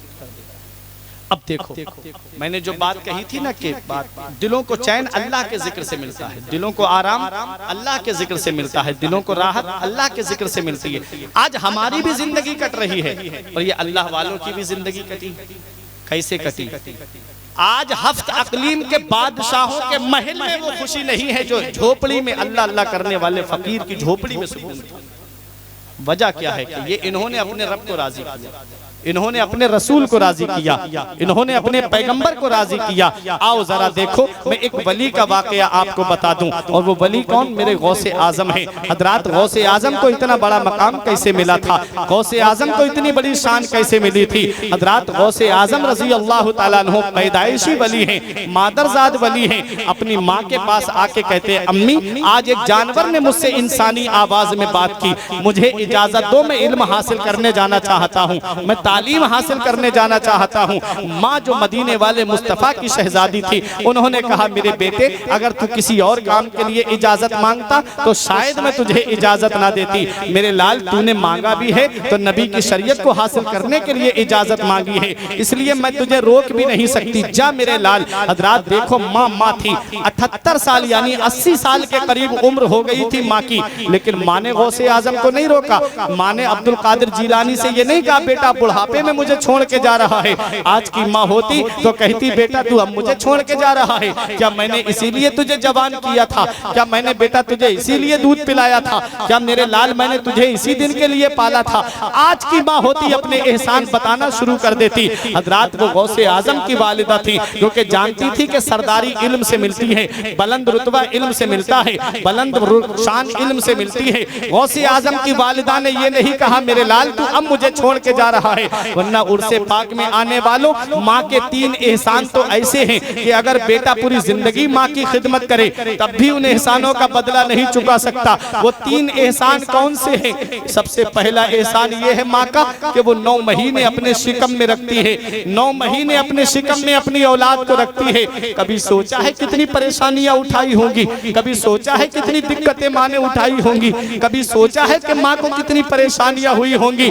जिनकी शादी हो गई है और जिनके यहाँ पर बच्चे की विलादत का वक्त करीब होगा, वो देखते होंगे कि बीवी पूरी पूरी रात बैठ करके चारपाई पे गुजार देती है और इस हालत में कितनी परेशानियों का सामना करना पड़ता है। कभी कमर में दर्द होता है, कभी पैरों में दर्द होता है, कभी जिस्म टूटता है, कभी ब्लड प्रेशर तेज हो जाता है, कभी बीपी लो हो जाता है और कभी जिस्म के अंदर सूजन पैदा हो जाती है, कभी पानी की कमी तो कभी खून की कमी। कितनी परेशानियों का सामना एक माँ औलाद को जन्म देने के लिए करती है। कभी गौर किया मेरे नौजवानों, तुमने कि माँ ने कितनी कुर्बानियां तुम्हारे लिए दी हैं। उलमाए किराम फरमाते कि सबसे बड़ा एहसान माँ का ये है कि वो 9 महीने अपने शिकम में अपनी औलाद को रखती है। हज़रत उमर फारूक आजम के पास में आकर के एक बूढ़ी औरत ने शिकायत की थी, हुजूर मेरा बेटा मुझे बहुत सताता है। आपने उसके बेटे को बुलाया और बुला करके 2 किलो के करीब वजनी पत्थर उसके पेट पे बांध दिया और कहा खबरदार ये पत्थर तेरे पेट से हटना नहीं चाहिए, ये पत्थर तेरे पेट पे लगा रहेगा। वो चला गया, घर पे एक रात काटना दुश्वार हो गई। सुबह को आया उमर फारूक आजम के पास, हुजूर ये पत्थर मेरे पेट से हटा दीजिए। उमर फारूक आजम ने उस पत्थर को हटाया, थोड़ा वजन और बढ़ा दिया। ऐ नौजवानों बहुत गौर से सुनना, माँ क्या होती है वो मैं बता रहा हूँ। वजन बढ़ा दिया, कहा खबरदार अगर ये पत्थर तेरे पेट से हट गया तो तुझे सख्त सजा दूंगा। शाम को बैठा तो बैठा नहीं जाए, खाना खाए तो खाना नहीं खाया जाए, लेटा तो सांस दबने लगी, परेशान हो गया। माँ से कहता है अम्मी मैं तेरे हाथ जोड़ता हूँ, तू ले चल मुझे उमर फारूक आजम के पास और उनसे कहना ये पत्थर मेरे पेट से हटा दे, अगर तू कह देगी तो हटा देंगे। तो माँ से देखा नहीं गया, माँ तो माँ होती है। औलाद कितना भी जुल्म क्यों ना करे माँ के ऊपर, बाप के ऊपर, लेकिन माँ बाप अपनी औलाद को माफ कर देते हैं। माँ लेके आई अपने बेटे को, हुजूर मेरे बेटे की परेशानी मुझसे देखी नहीं जाती है, ऐसा कीजिए ये पत्थर हटा दीजिए, मैंने माफ किया अपने बेटे को। उमर फारूक आजम ने पत्थर हटाते हुए कहा था, नादान आज थोड़ा सा वजन लेकर के तू अपने पेट से एक रात काटना तुझे दुश्वार हो गई, तूने अपनी माँ की उस कुर्बानी को कैसे भुला दिया। तेरी माँ ने 9 महीने तुझे अपने शिकम में रखा, कैसे घर का काम किया होगा, कैसे घर में खाना बनाया होगा, कैसे घर में लोगों के कपड़े धोए होंगे, कैसे घर के अंदर काम काज किया होगा। आज एक रात तुझे थोड़े से वजन की खातिर काटना दुश्वार हो गई। तेरी माँ तो तुझे 9 महीने अपने शिकम में लेकर के घूमती रही, तूने अपनी माँ की इस कुर्बानी को कैसे भुला दिया। हाथ जोड़ के कहता है, हुजूर आज के बाद कभी अपनी माँ को नहीं सताऊंगा। ये माँ है प्यारे मुसलमानों, इस मोहब्बत का जवाब कहाँ से लाओगे। हमने दुनिया में देखा है कि जो माँ बाप को सताते हैं अल्लाह ताला उन्हें दुनिया में जलीलो ख्वार कर देता है, वो दुनिया में रुसवा हो जाते हैं। कुछ सजाएं हैं जो मरने के बाद कब्र में मिलेंगी या जहन्नम में जाकर के इंसान भुगतेगा, लेकिन माँ बाप को सताने वाली सजा ऐसी है कि अल्लाह दुनिया में भी देता है और आखिरत में भी उसे मिलेगी। इसलिए मेरे नौजवानों, माँ बाप हयात हैं तो उनकी खिदमत कर लो, माँ बाप हयात हैं तो उनकी कद्र जान लो। हमने देखा है जिस दिन ये चारपाई घर से उड़ जाती है उस दिन कोई मोहब्बत से देखने वाला नहीं होता। आज दुनिया का हमने जायजा लिया है कि बेटे माँ बाप को छोड़ करके अलग अपनी जिंदगी बसाने की कोशिश करते हैं। वो कहते हैं कि माँ बाप ने हमारे लिए किया क्या है, ये घर मैंने अपनी मेहनत से बनाया, ये जमीन मैंने अपने पैसे से खरीदी, ये प्रॉपर्टी मैंने अपने पैसे से जमा की। हदीस पाक क्या कहती है, नबी क्या फरमाते हैं। मदीने वाले मुस्तफा की बारगाह में एक सहाबी आए, बोले आका मेरे वालिद पे मेरा कर्जा आ रहा है, वो दे नहीं रहे हैं। वालिद साहब को बुलाया, बुजुर्ग हो गए थे। उर्से पाक में आने वालों बहुत गौर से सुनना, बुजुर्ग सहाबी थे, डंडे का सहारा लेके नबी की बारगाह में आए। मदीने वाले मुस्तफा ने फरमाया तुम अपने बेटे का कर्ज क्यों नहीं दे रहे हो। तो सहाबी की आंखों में आंसू आ गए। अर्ज करते या रसूल अल्लाह, जब मेरे जिस्म में ताकत थी, जब मेरे जिस्म में कुव्वत थी, या रसूल अल्लाह मैं पैसे कमा के लाता था, मेरा बेटा मुझसे खर्च को जितने पैसे मांगता था मैं अपने बेटे को देता था। आज मेरे जिस्म की हड्डियों ने जवाब दे दिया, आज मेरे जिस्म की कुव्वत ने जवाब दे दिया, ताकत ने जवाब दे दिया। मेरे जिस्म में ताकत नहीं रही तो मेरा बेटा मुझे पैसे खर्च को देता है तो कहता है मैं आपसे बदले में ले लूंगा। या रसूल अल्लाह, अब मैं अपने बेटे को पैसे वापस कहां से दूं? आका ने इतनी बात सुनी और आका की आंखों से आंसू निकलने लगे, सहाबाए किराम भी रोने लगे। मदीने वाले मुस्तफा ने इरशाद फरमाया, मेरे सहाबा कि बूढ़े सहाबी की बात सुन के सिर्फ मैं ही नहीं रो रहा हूं, तुम ही नहीं रो रहे हो, बल्कि मेरे इर्द गिर्द जितने पत्थर हैं, जितने ढेले हैं, वो सबके सब आंसू बहा रहे हैं। पता चला जिस घर में माँ बाप को सताया जाता है उस घर के दरो दीवार भी आंसू बहाते हैं। जिस घर में माँ बाप के ऊपर जुल्म और सितम होते हैं अल्लाह उस घर से बरकतें उठा लेता है, अल्लाह उस घर से सुकून उठा लेता है। इसलिए ऐ मेरे नौजवानों, माँ बाप जिंदा हैं तो उनकी कदर कर लो, माँ बाप हयात हैं तो उनकी इज्जत कर लो, वरना जब ये चारपाई घर से उड़ जाती है तो चिराग लेके भी ढूंढोगे तो माँ बाप जैसी मोहब्बत करने वाली शख्सियतें तुम्हें नहीं मिलेंगी, माँ बाप जैसा प्यार करने वाली शख्सियत तुमको नहीं मिलेगी। मूसा पैगंबर जब कोहे तूर पे तशरीफ ले गए तो रात की तन्हाई थी, सन्नाटा था, तारीकी थी, अचानक से पैर फिसल गया। रब ने फरमाया, मूसा पैगंबर संभल के आया करो। अर्ज करने लगे, मेरे परवरदिगार 40 रातों का तूने मुझसे वादा लिया है तौरात अता करने के लिए। मेरे मौला, मैं बड़ी तारीकी रातों में आया हूँ, सन्नाटे वाली रातों में आया हूँ, जंगलों से गुजरता हुआ आया। कभी मेरे मौला तूने नहीं फरमाया कि मूसा संभल के आया करो, आज मुझसे क्यों फरमाया? तो रब की बारगाह से जवाब आया, मूसा जब तुम अपने घर से चलते थे, तुम अपनी माँ से जब इजाजत लेके निकलते थे तो तुम्हारी माँ तुम्हारे पीछे हाथ उठा के दुआ करती थी, मेरे मौला मेरे मूसा के मिजाज में शिद्दत है, मेरे मूसा के मिजाज में जलाल है, मेरे परवरदिगार मेरे मूसा को सलामत रखना। रब ने फरमाया, मूसा आज वो दुआ करने वाले हाथ नहीं रहे, आज तुम्हारी माँ का इंतकाल हो चुका है। पता चला ये औलाद जब बाहर निकल जाती है तो माँ बाप हैं जो हाथ उठा के दुआ करते रहते हैं, मौला मेरा बेटा बाहर काम करने गया है, मौला मेरे बेटे को सलामत रखना। ये माँ बाप हैं जो औलाद के लिए रातों रात जागते रहते हैं। हमने देखा है शरीफ भाई, अभी जो रातें गुजरी है ना, सर्दी की पूरी पूरी रात कोहरा आता है, तो जब प्रोग्राम करके रात में जाना होता, रात के 2 बजे 3 बजे, तब देखा हमने मोहब्बत क्या होती है और माँ बाप क्या होते हैं। जब रात के 3 बजे जाते प्रोग्राम करके, बीबी है मोहब्बत का दावा करती है कि मुझे अपने शौहर से बड़ी मोहब्बत है, लेकिन हमने देखा जब रात में प्रोग्राम करके गए, कोहरा था, सर्दी की रातें थी जिसमें आदमी लिहाफ से बाहर मुंह भी नहीं निकालता।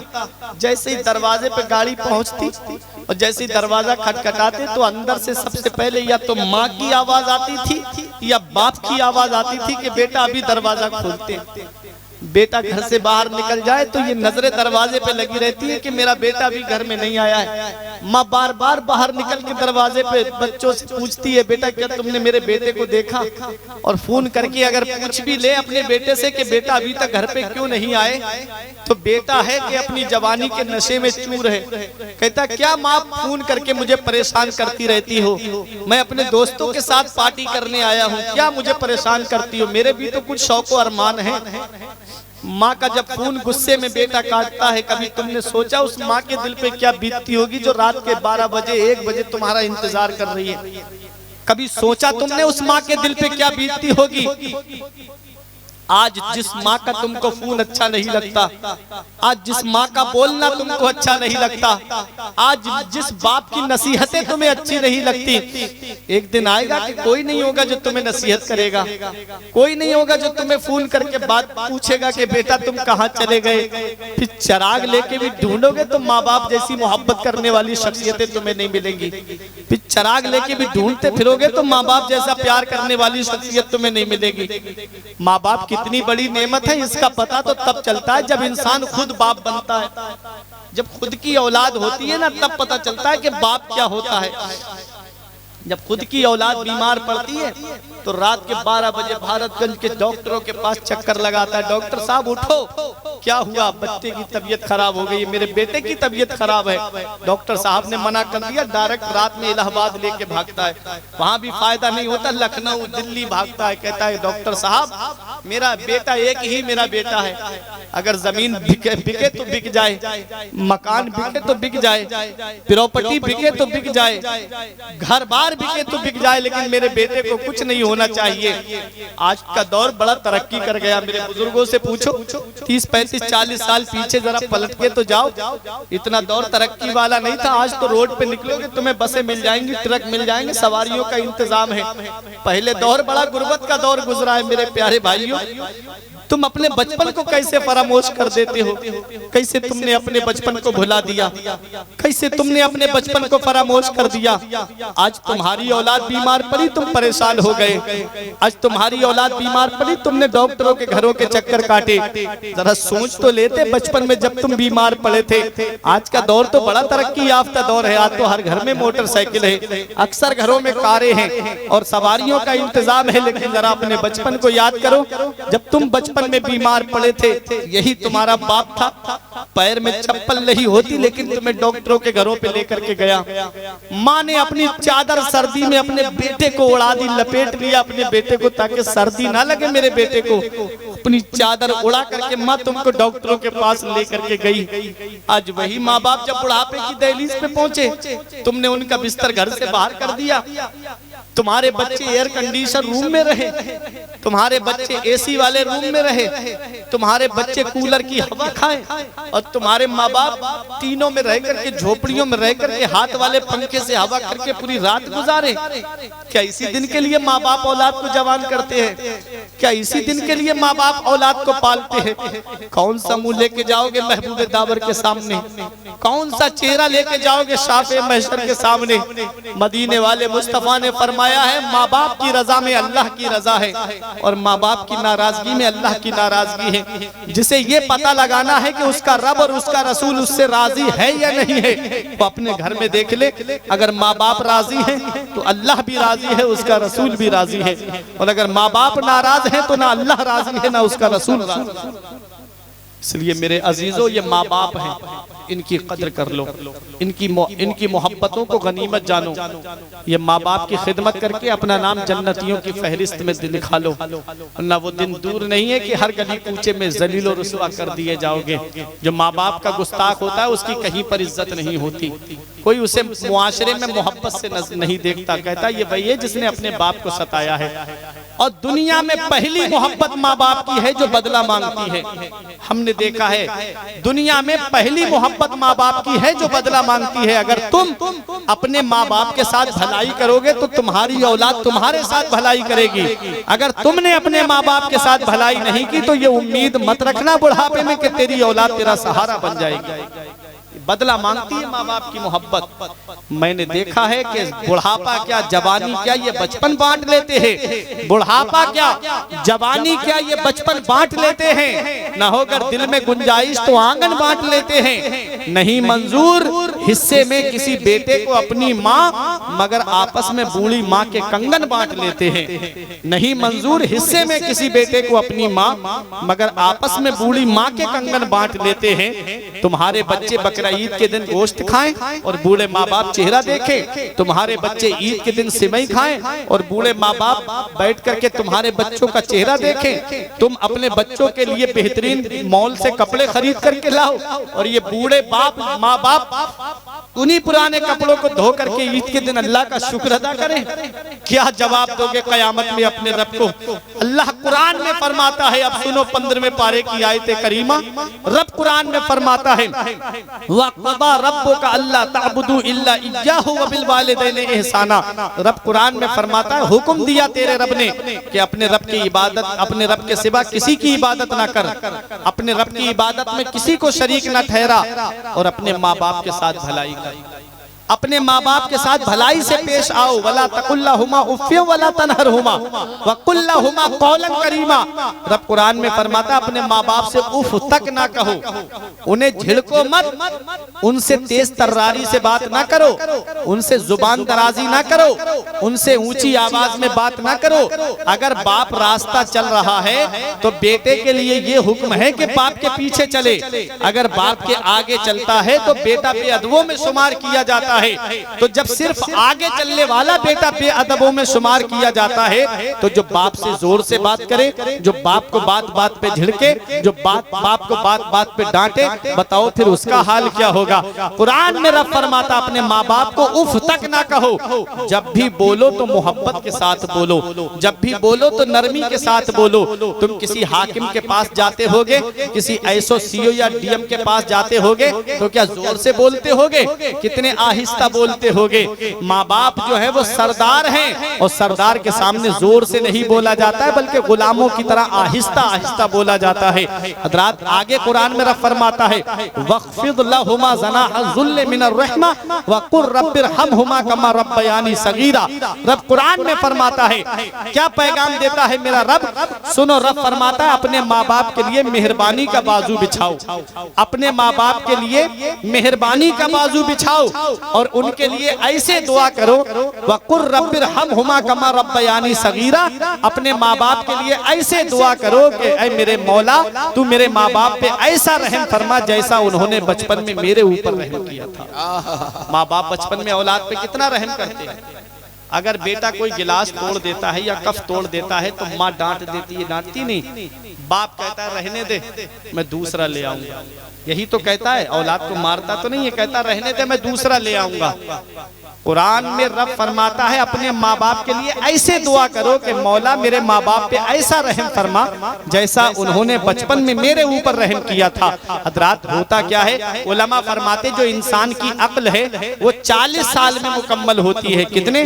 40 साल में। बचपन से लेके 40 साल का जब इंसान होता है तब उसकी अक्ल पूरी होती है और 40 से लेकर के 60 साल तक यानी 20 साल तक अक्ल मुकम्मल रहती है, 20 साल तक अक्ल पूरी रहती है। और जैसे ही 60 साल का इंसान होता है उसकी अक्ल कम होने लगती है, उसकी अक्ल कमजोर होने लगती है, फिर उसके अंदर बच्चों वाली क्वालिटी आ जाती है, फिर उसके अंदर बच्चों वाली हरकतें आ जाती हैं। अब कुरान का फरमान सुनो, रब फरमाता है अपने माँ बाप के लिए ऐसे दुआ करो कि मौला मेरे माँ बाप पे ऐसा रहम फरमा जैसा उन्होंने बचपन में मेरे ऊपर रहम किया था। जब माँ बाप 60 साल की उम्र को पहुंच जाएं, जब उनकी अक्ल जवाब दे जाए तो ऐसे आलम में बेटा माँ बाप से जोर से ना बोले, बेटा माँ बाप को झिड़के नहीं, बल्कि जैसे अपने बचपन को याद कर, जैसे तेरे माँ बाप जब तू चीजें बिगाड़ दिया करता था तो वो तुझे सीने से लगाते थे, ऐसे ही माँ बाप को झिड़कना मत बल्कि माँ बाप से मोहब्बत से पेश आना,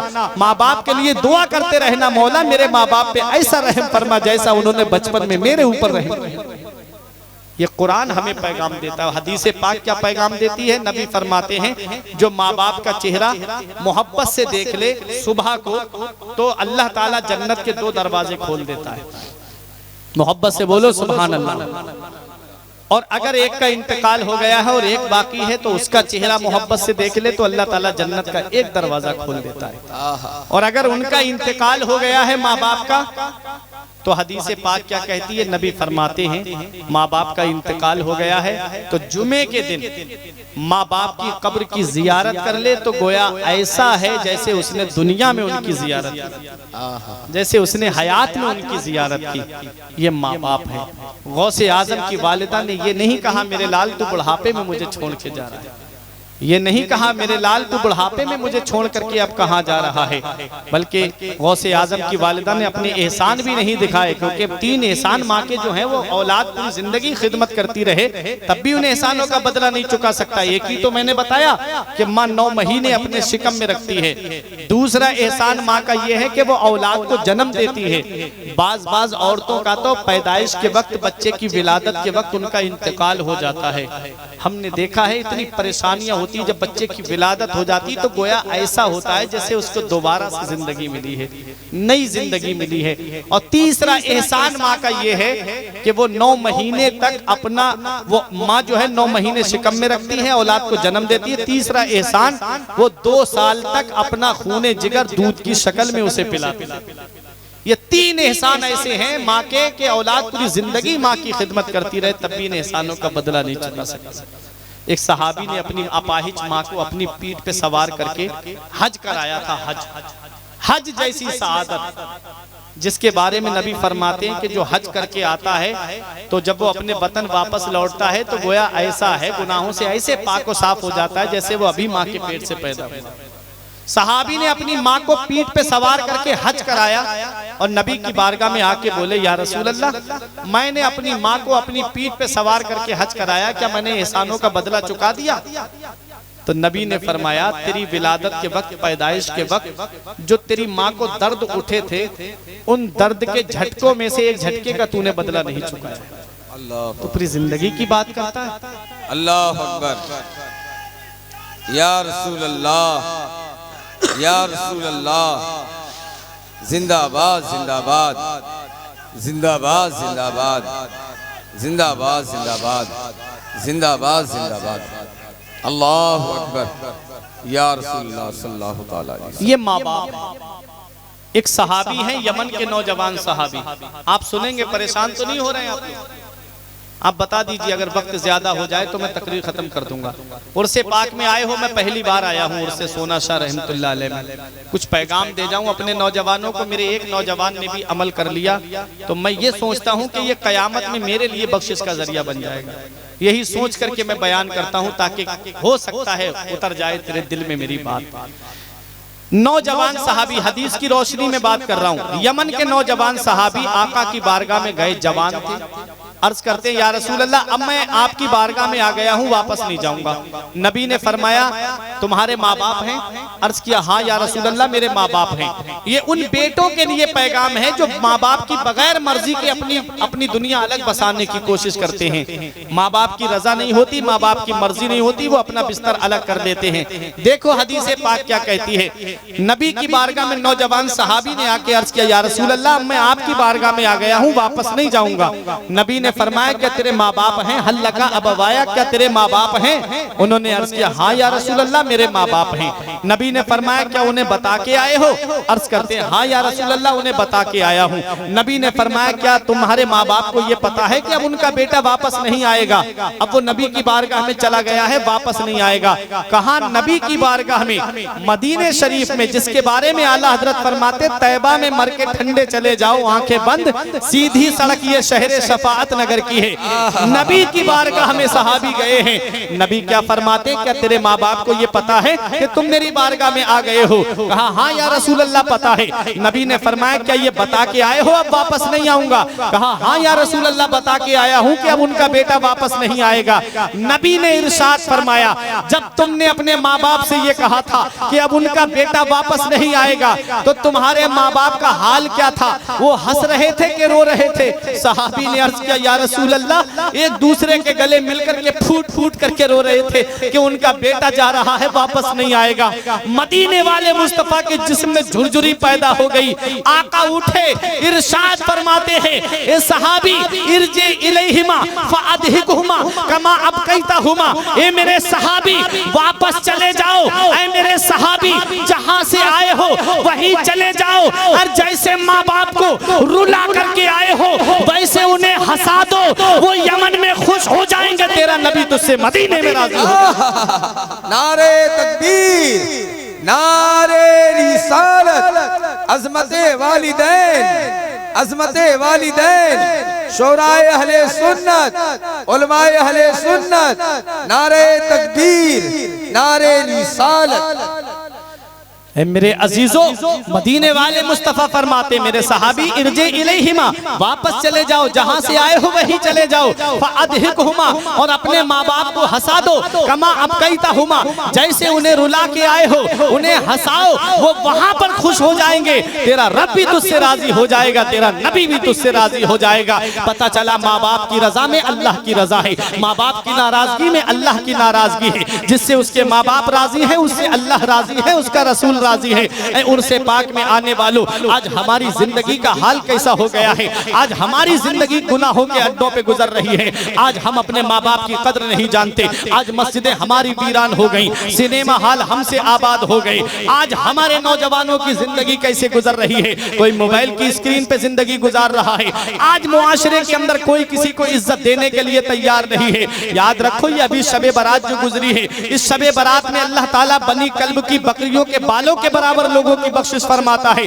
लेकिन 6 लोगों की बख्शिश नहीं करता है। वो 6 लोग कौन है? कभी तुमने गौर किया है? कहीं हम तो उसमें गिरफ्तार नहीं है जो 6 लोगों की बख्शिश नहीं होती है। सबसे पहला जो नबी ने बताया है, नबी फरमाते हैं कि जो माँ बाप को सताता है अल्लाह उसकी उस रात में बख्शिश नहीं करता। माँ बाप को सताने वाले की उस रात में बख्शिश नहीं होती है। और दूसरा वो है जो कत्ए रहम करता है, जो रिश्ते काटता है, जो रिश्तेदारियां खत्म कर देता है, अल्लाह ताला उसको भी उस रात में नहीं बख्शता है। हमने देखा दुनिया का जायजा लेकर के, अगर आपस में समधियों में बात हो गई तो बेटी के घर पे जाना बंद कर दिया। अगर बहनोई से कोई बात हो गई तो बहन के घर से रिश्ता नाता खत्म कर लिया। बहन है जो इंतजार करती रहती है मेरा भाई मेरे दरवाजे पे आ जाता। बेटी सोचती है काश मेरे बाप का चेहरा मुझे देखने को मिल जाता। आज हम हैं कि अपनी खुददारी में आगे बढ़ते चले जा रहे हैं। आज हमारे यहाँ का माशरा कैसा हो गया है, लोग बहनों को इज्जत नहीं देते, लोग बेटियों को इज्जत नहीं देते। देखो मदीने वाले मुस्तफा ने हमें क्या पैगाम दिया है। ये वही मक्का है जहाँ पर बेटियां पैदा होती थी तो जमीन में जिंदा गाड़ दिया जाता था। ऐसा माहौल हो गया था मक्के का। याद रखो, वो माहौल देखो और आज का माहौल देखो। अभी आपने एक फोटो देखा होगा कि जो अभी एक के यहाँ पर बेटी पैदा हो गई थी पड़ोसी मुल्क में, तो उसने उस बेटी को 5 गोली मारी थी। मुझे बताओ प्यारे मुसलमानों, अगर किसी के यहाँ पर बेटी पैदा होती है तो क्या वो मनहूस होता है? नहीं। मदीने वाले मुस्तफा फरमाते हैं जिस घर में बेटी आती है बेटी जहमत नहीं है बल्कि बेटी अल्लाह की रहमत है। ये बेटियां जहमत मत समझो, बेटियां अल्लाह की रहमत है। जिस घर में सबसे पहले बेटी जन्म लेती है ये मदीने वाले मुस्तफा की सुन्नत है। सबसे पहले जिस घर में बेटी आती है ये मदीने वाले मुस्तफा की सुन्नत है। उस दौर में जमीन में जिंदा गाड़ देते थे।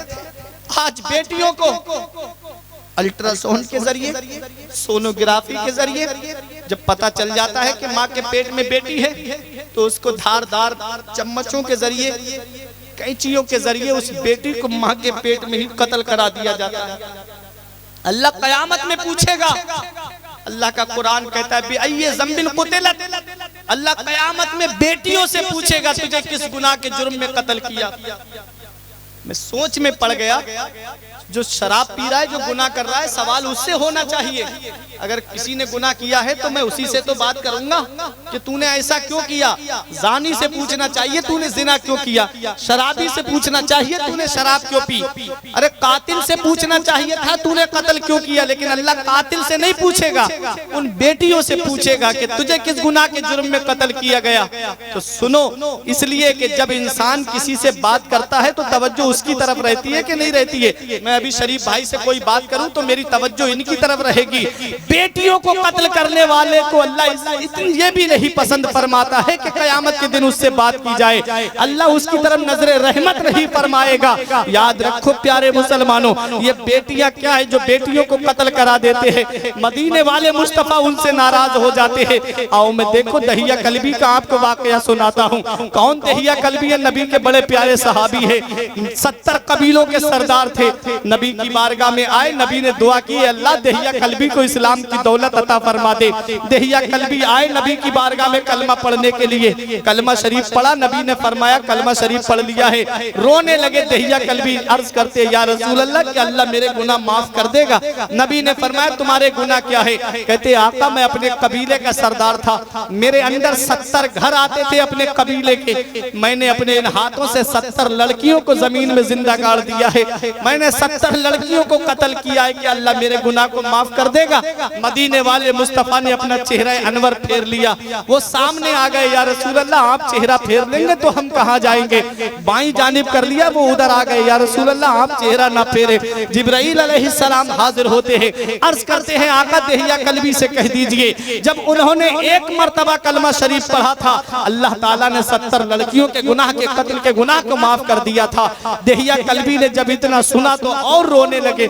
नबी फरमाते अब क्यों रोते हो? कहते या रसूल अल्लाह एक गुनाह को मैं भूल नहीं पा रहा हूँ। नबी ने फरमाया कौन सा गुनाह है? कहते या रसूल अल्लाह जब मैं तिजारत के लिए जा रहा था तो मैं अपनी बीबी को उम्मीद से छोड़ के गया था, अपनी बीबी को हमल से छोड़ करके गया था। नबी ने फरमाया फिर? कहते आका मैं अपनी बीबी से ये कह के गया था कि अगर लड़का पैदा हो तो मिठाई बांटना, लड़का पैदा हो तो खुशी का इजहार करना, और बेटी पैदा हो तो गला दबा करके मार देना। ये कह के मैं चला गया। जब वापस आया कई साल के बाद में तो मैंने अपने घर का दरवाजा खटखटाया, फूल सी बच्ची ने घर का दरवाजा खोला। कहते मैंने उस बच्ची से पूछा मनंते तू कौन है? कहती है मनंता आप कौन है? दहिया कल्बी बोले मैं इस घर का मालिक हूँ। वो बच्ची बोली मैं इस घर के मालिक की बेटी हूँ। वो बच्ची कहते मेरे कदमों से लिपट गई, बाबा आप कहाँ चले गए थे? मैं आपका कब से इंतजार कर रही थी। मेरे बाबा मैं रोजाना अम्मी से पूछती थी कि अब्बा कब आएंगे, बहुत देर कर दी बाबा आपने आते आते। दहिया कल्बी कहते मैं अपनी बीबी के पास गया, मैंने कहा कि ये बच्ची किसकी है? कहा कि इसका रुखसार देखो तुमसे मिलता है, इसकी नाक देखो तुमसे मिलती है, इसकी जुल्फे देखो तुमसे मिलती है, ये तुम्हारी बेटी है। कहते मैंने अपनी बीबी से गर्जदार लहजे में कहा तुझे पता नहीं था मैंने क्या तुझे नसीहत की थी कि लड़का पैदा हो तो मोहल्ले में मिठाई बांटना, बेटा पैदा हो तो खुशी का इजहार करना, और बेटी पैदा हो तो गला दबा करके मार देना। आज भी बेटियां पैदा हो जाए तो आदमी अपने आप को मनहूस समझता है, आज भी बेटियां पैदा हो जाए तो इंसान पूरे दिन गम मनाता है। ऐ प्यारे मुसलमानों कभी तुमने सोचा है इसमें औरत की कोई गलती नहीं होती। अगर उस औरत के घर में 3 बेटियां पैदा हो जाएं तो सास के अलग ताने मिलते हैं, ननद के अलग ताने मिलते हैं, अरे घर की और भावजों के अलग ताने मिलते हैं। जब से आई है घर में बेटियां ही बेटियां हो रही हैं। तुमने कुरान के फरमान को नहीं सुना, तुमने अल्लाह के फरमान को नहीं सुना। रब कुरान में फरमाता है 25वें पारे में यखलुकु मा यशा, अल्लाह है जो पैदा फरमाता है जो चाहता है, अल्लाह ही पैदा फरमाता है जो चाहता है। यह बोले मन यशाओ इनासो व यह बोले मन यशाओ ज़कूरा।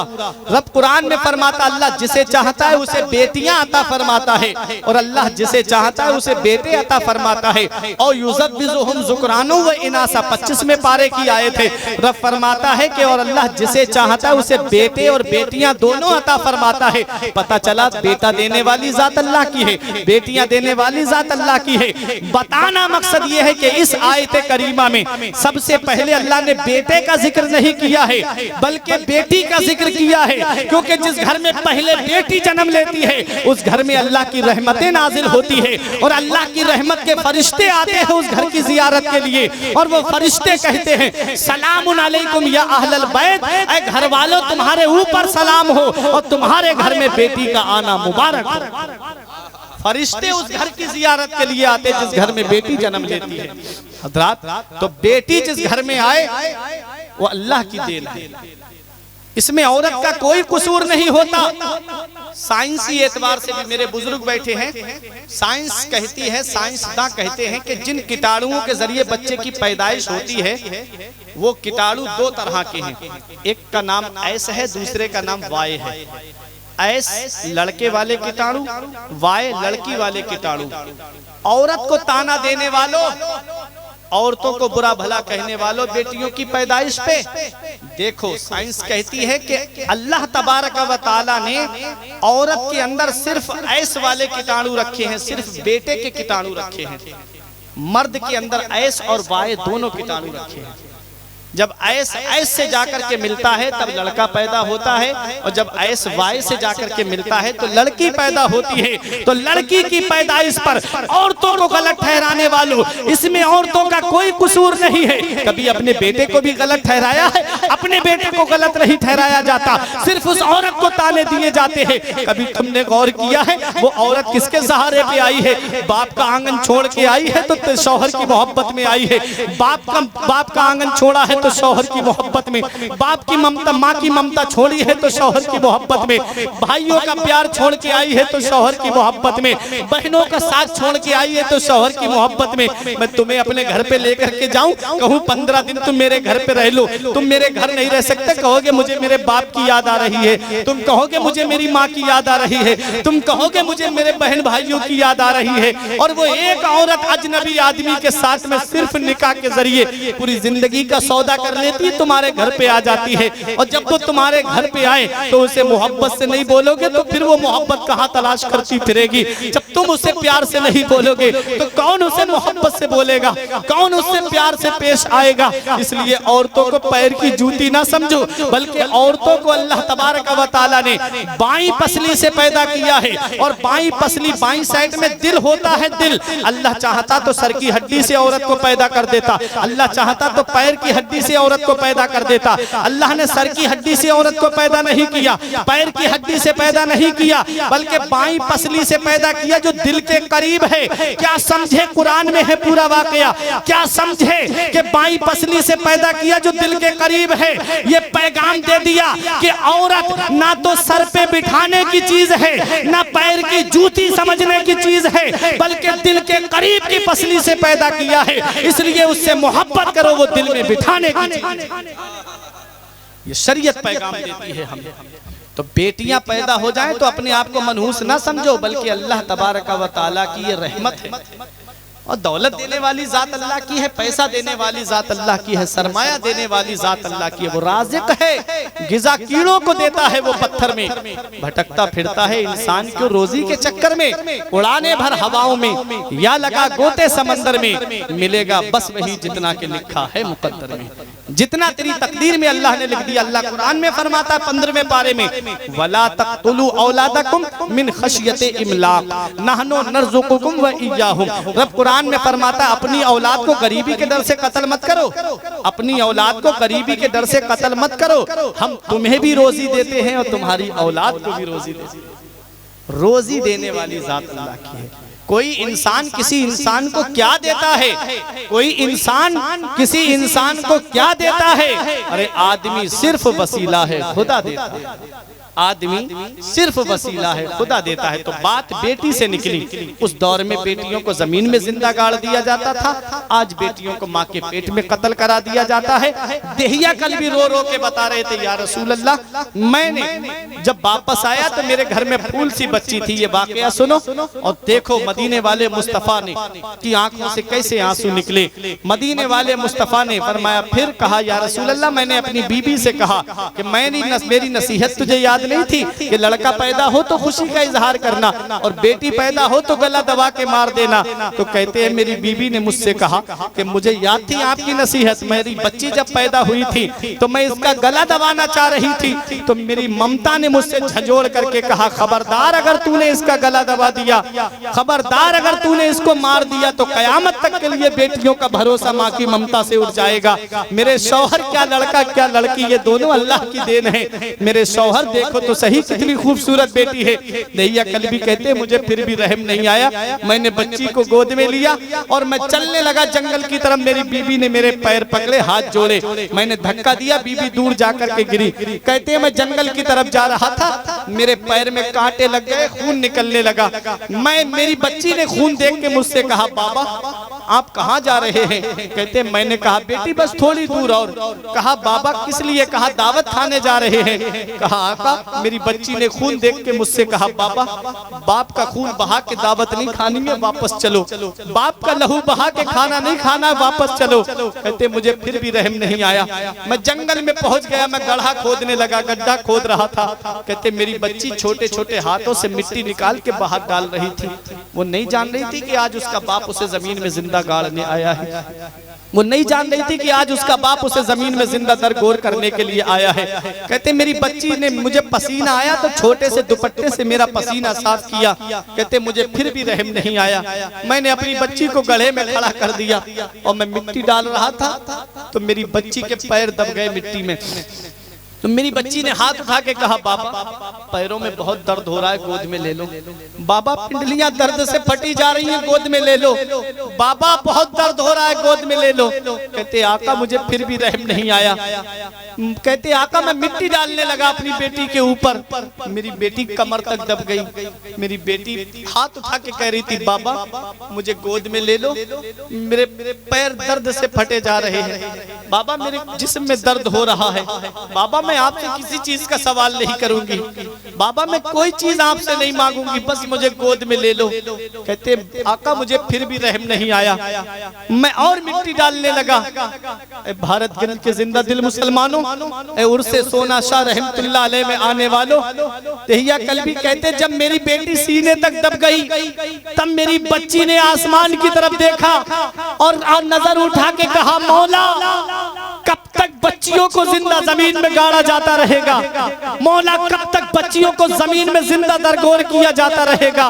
मेरे परवरदिगार मैंने अपने घर में सुना है कि तेरा आखिरी पैगंबर आएगा जो बेटियों को बचाता हुआ आएगा, तेरा आखिरी रसूल आएगा जो बच्चियों को बचाता हुआ आएगा। कब आएगा जिंदगी देने वाला, कब आएगा बच्चियों को सीने से लगाने वाला, कब आएगा बेटियों को कलेजे से लगाने वाला। दहिया कल्बी कहते मेरी बच्ची आसमान की तरफ देख करके कह रही थी मौला जहां सारे दरवाजे बंद हो जाते हैं वहां तेरी रहमत का दरवाजा खुला होता है, कब आएगा जिंदगी बचाने वाला।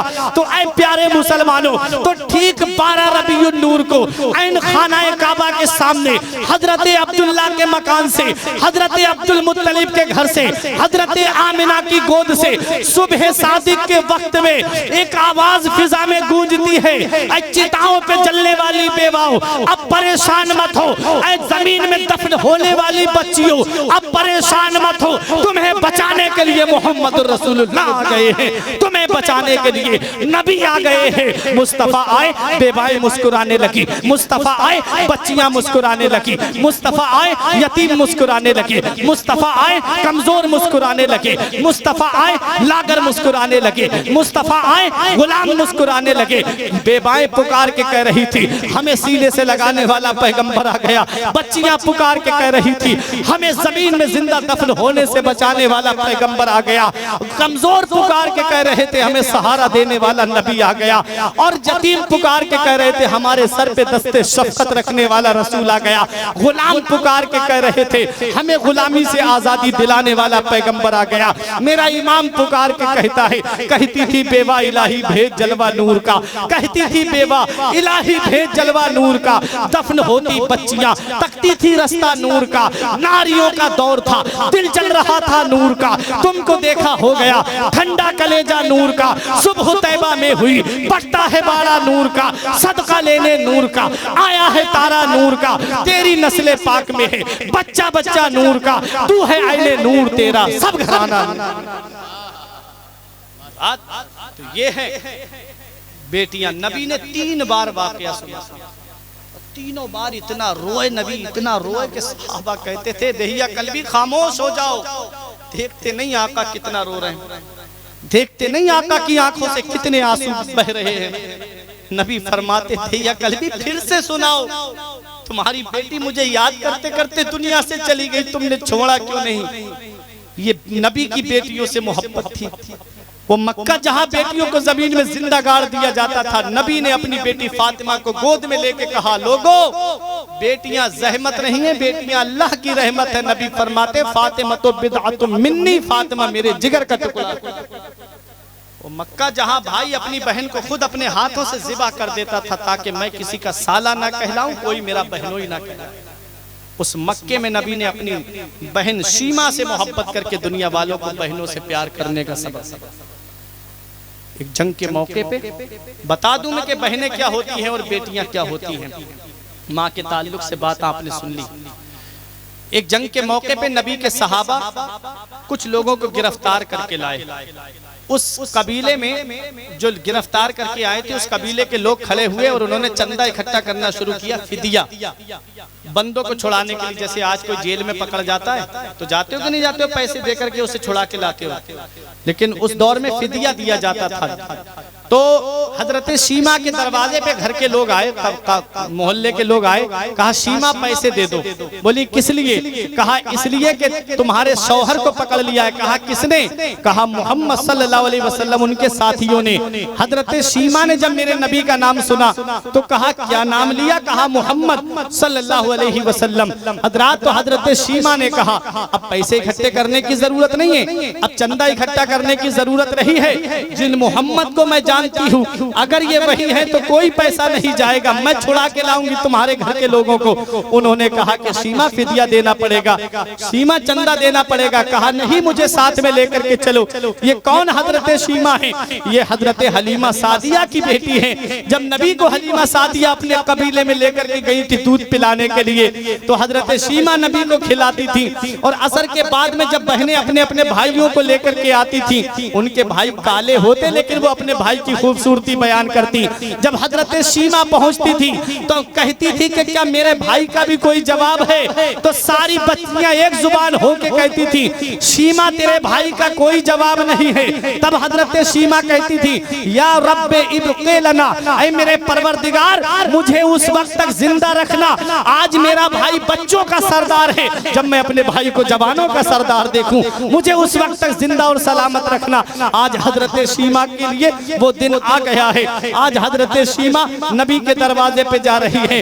हजरत सहाबा तलवारें लेकर के मस्जिद नबवी के दरवाजे पे खड़े हुए हैं। जब मस्जिद नबवी के दरवाजे पे हजरत सीमा पहुंची, अब वो दौर नहीं है कि नबी के रास्ते में कांटे डाल दिए जाते हैं। अब वो दौर नहीं है जिस दौर में नबी की पुश्त पे ऊंट की ओजड़ी रख दी जाती है। अब वो दौर नहीं है जिस दौर में नबी के गले में चादर का फंदा डाल दिया जाता है। अब वो दौर नहीं है जिस दौर में नबी के ऊपर पत्थरों की बारिश कर दी। अब दौर वो दौर है कि जिब्राइल भी बगैर इजाजत के नबी की बारगाह में नहीं आते हैं, फरिश्ते भी अदब के साथ नबी की बारगाह में हाजिर होते हैं। हजरत सीमा नबी के दरवाजे पे पहुंची, तलवार के दस्ते से जाकर के टकरा गई, नबी का दीदार कर रही थी, नहीं देखा कि तलवार लेकर के सहाबा खड़े हैं। तलवार से सर लग गया, तलवार के दस्ते से सर लग गया। सहाबा ने कहा ए औरत कहाँ चली जा रही है? तुझे पता है ये किसकी बारगाह है? ये दोनों आलम के मालिक व मुख्तार की बारगाह है, ये नबी आखिर ज़मा की बारगाह है, कहाँ चली जा रही है? सर उठाए। तब हजरत सीमा ने कहा खल्लू सबीली, मेरा रास्ता खाली कर दो, मुझे जाने दो।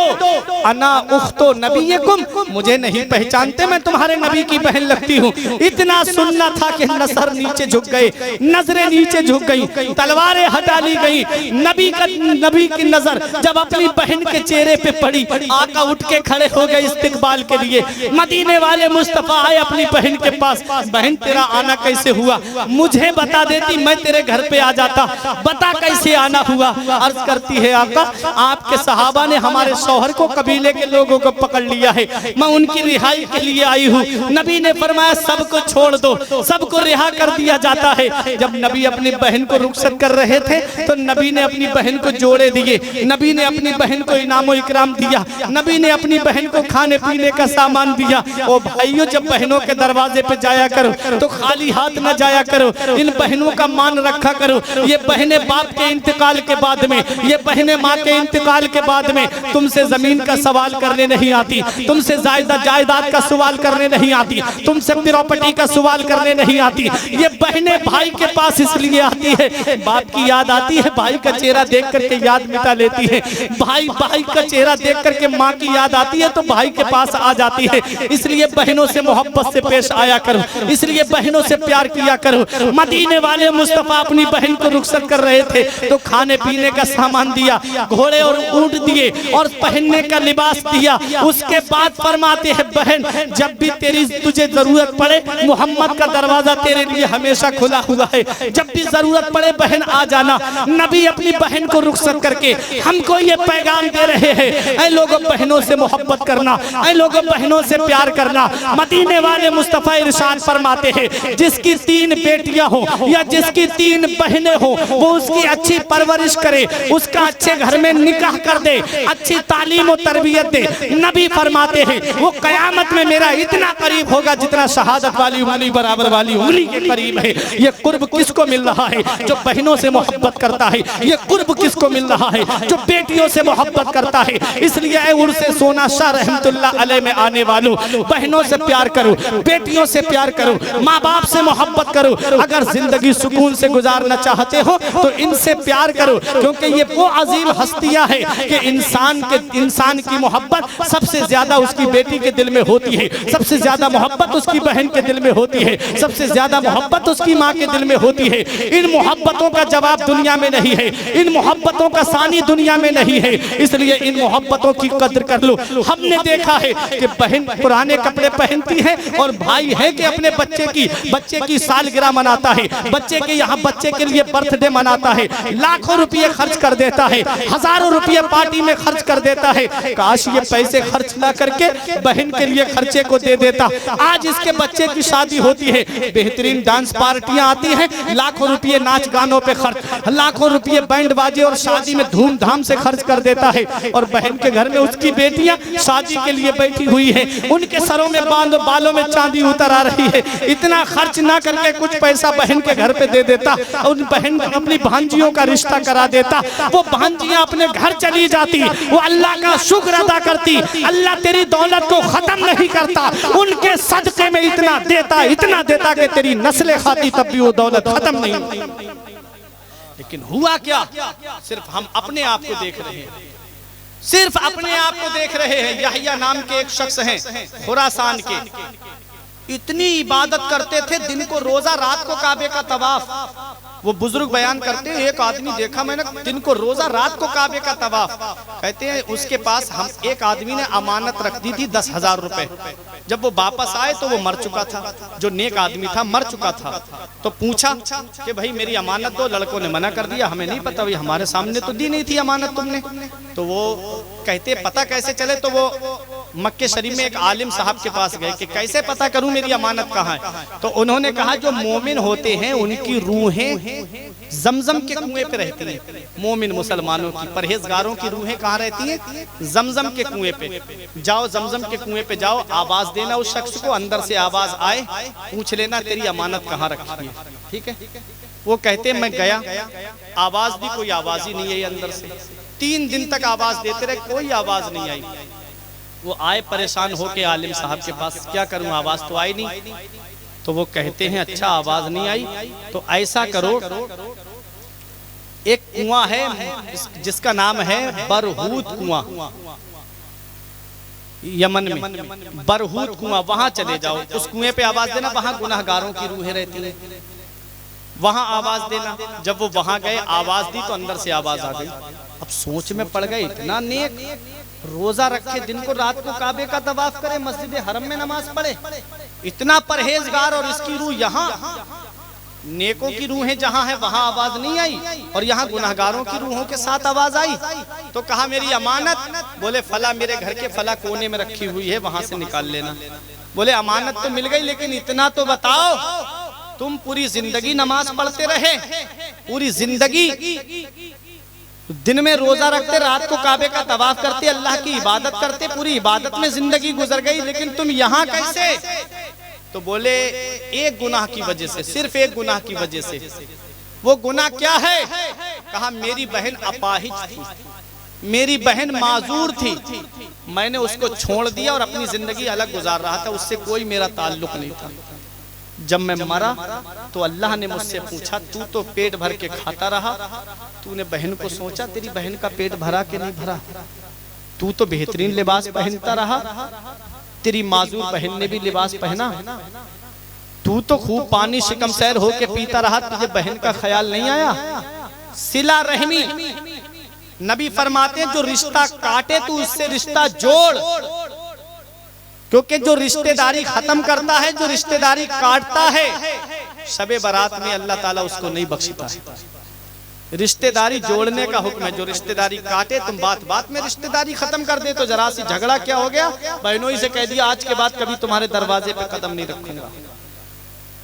जा करके ससुराल में कह दिया तुम्हारे दरवाजे पे कदम नहीं रखूंगा। रिश्तेदारी काटने के लिए नहीं, नबी फरमाते जो रिश्ता काटे तू उससे रिश्ता जोड़, और जो तेरे ऊपर जुल्म करे तू उसे माफ कर दे। जो माफ कर देता है अल्लाह ताला उसे माफ कर देता है। जो लोगों के ऐबों को दुनिया में छुपाता है अल्लाह ताला उसके ऐबों को कयामत में छुपाता है। सिर्फ बहन के खिदमत ना करने की वजह से उनको अजाब हो रहा था, तो अपने अपने अमाल का जायजा लो। जो बेटियों से मोहब्बत से पेश नहीं आते, जो बहनों से मोहब्बत से पेश नहीं आते, जो माँ बाप से मोहब्बत से पेश नहीं आते, सोचो उनका अंजाम क्या होगा। इसलिए मेरे अजीजों, ये उर्से सोना शाह रहमतुल्लाह अलैह में आने वालों, ये मेरा एक पैगाम था जो मैंने आपके सामने पेश किया। मैं दुआ करता हूँ परवरदिगारे आलम पहले मुझे बाद में आपको अमल करने की तौफीक अता फरमाए, और मेरे कुछ अर्ज करने में सबकत लिसानी की वजह से या बतकाज़ा बशरियत कोई गलती हो गई हो, मौला मुझे माफ फरमाए। 2 घंटे के करीब वक्त हो गया, आपका मैंने इतना वक्त लिया, किसी को तकलीफ पहुंची हो तो माफ करें। अस्तगफिरुल्लाह रब्बी मिन कुल्ले ज़ंबियों व अतूबु इलैह। मेरे साथ मिलके कलमा तैयब पढ़ लें, ला इलाहा इल्लल्लाहु मुहम्मदुर रसूलुल्लाह सल्लल्लाहु तआला अलैहि वसल्लम। ये जिंदगी सवारिए, दिल शाद कीजिए, लम्हात जिंदगी के ना बर्बाद कीजिए। जब मकसद हयात इबादत खुदा की है, पढ़िए नमाज, मस्जिदें आबाद कीजिए। सभी के सामने एक दिन जरूर आता है, ये हुस्न फानी है लेकिन गुरूर आता है। किसी क्रीम से पाउडर से कुछ नहीं होता, नमाज पढ़ने से चेहरे पे नूर आता है। रही कली तो फूल खिलेंगे, जिंदगी बाकी रही तो फिर मिलेंगे। अस्सलाम वालेकुम।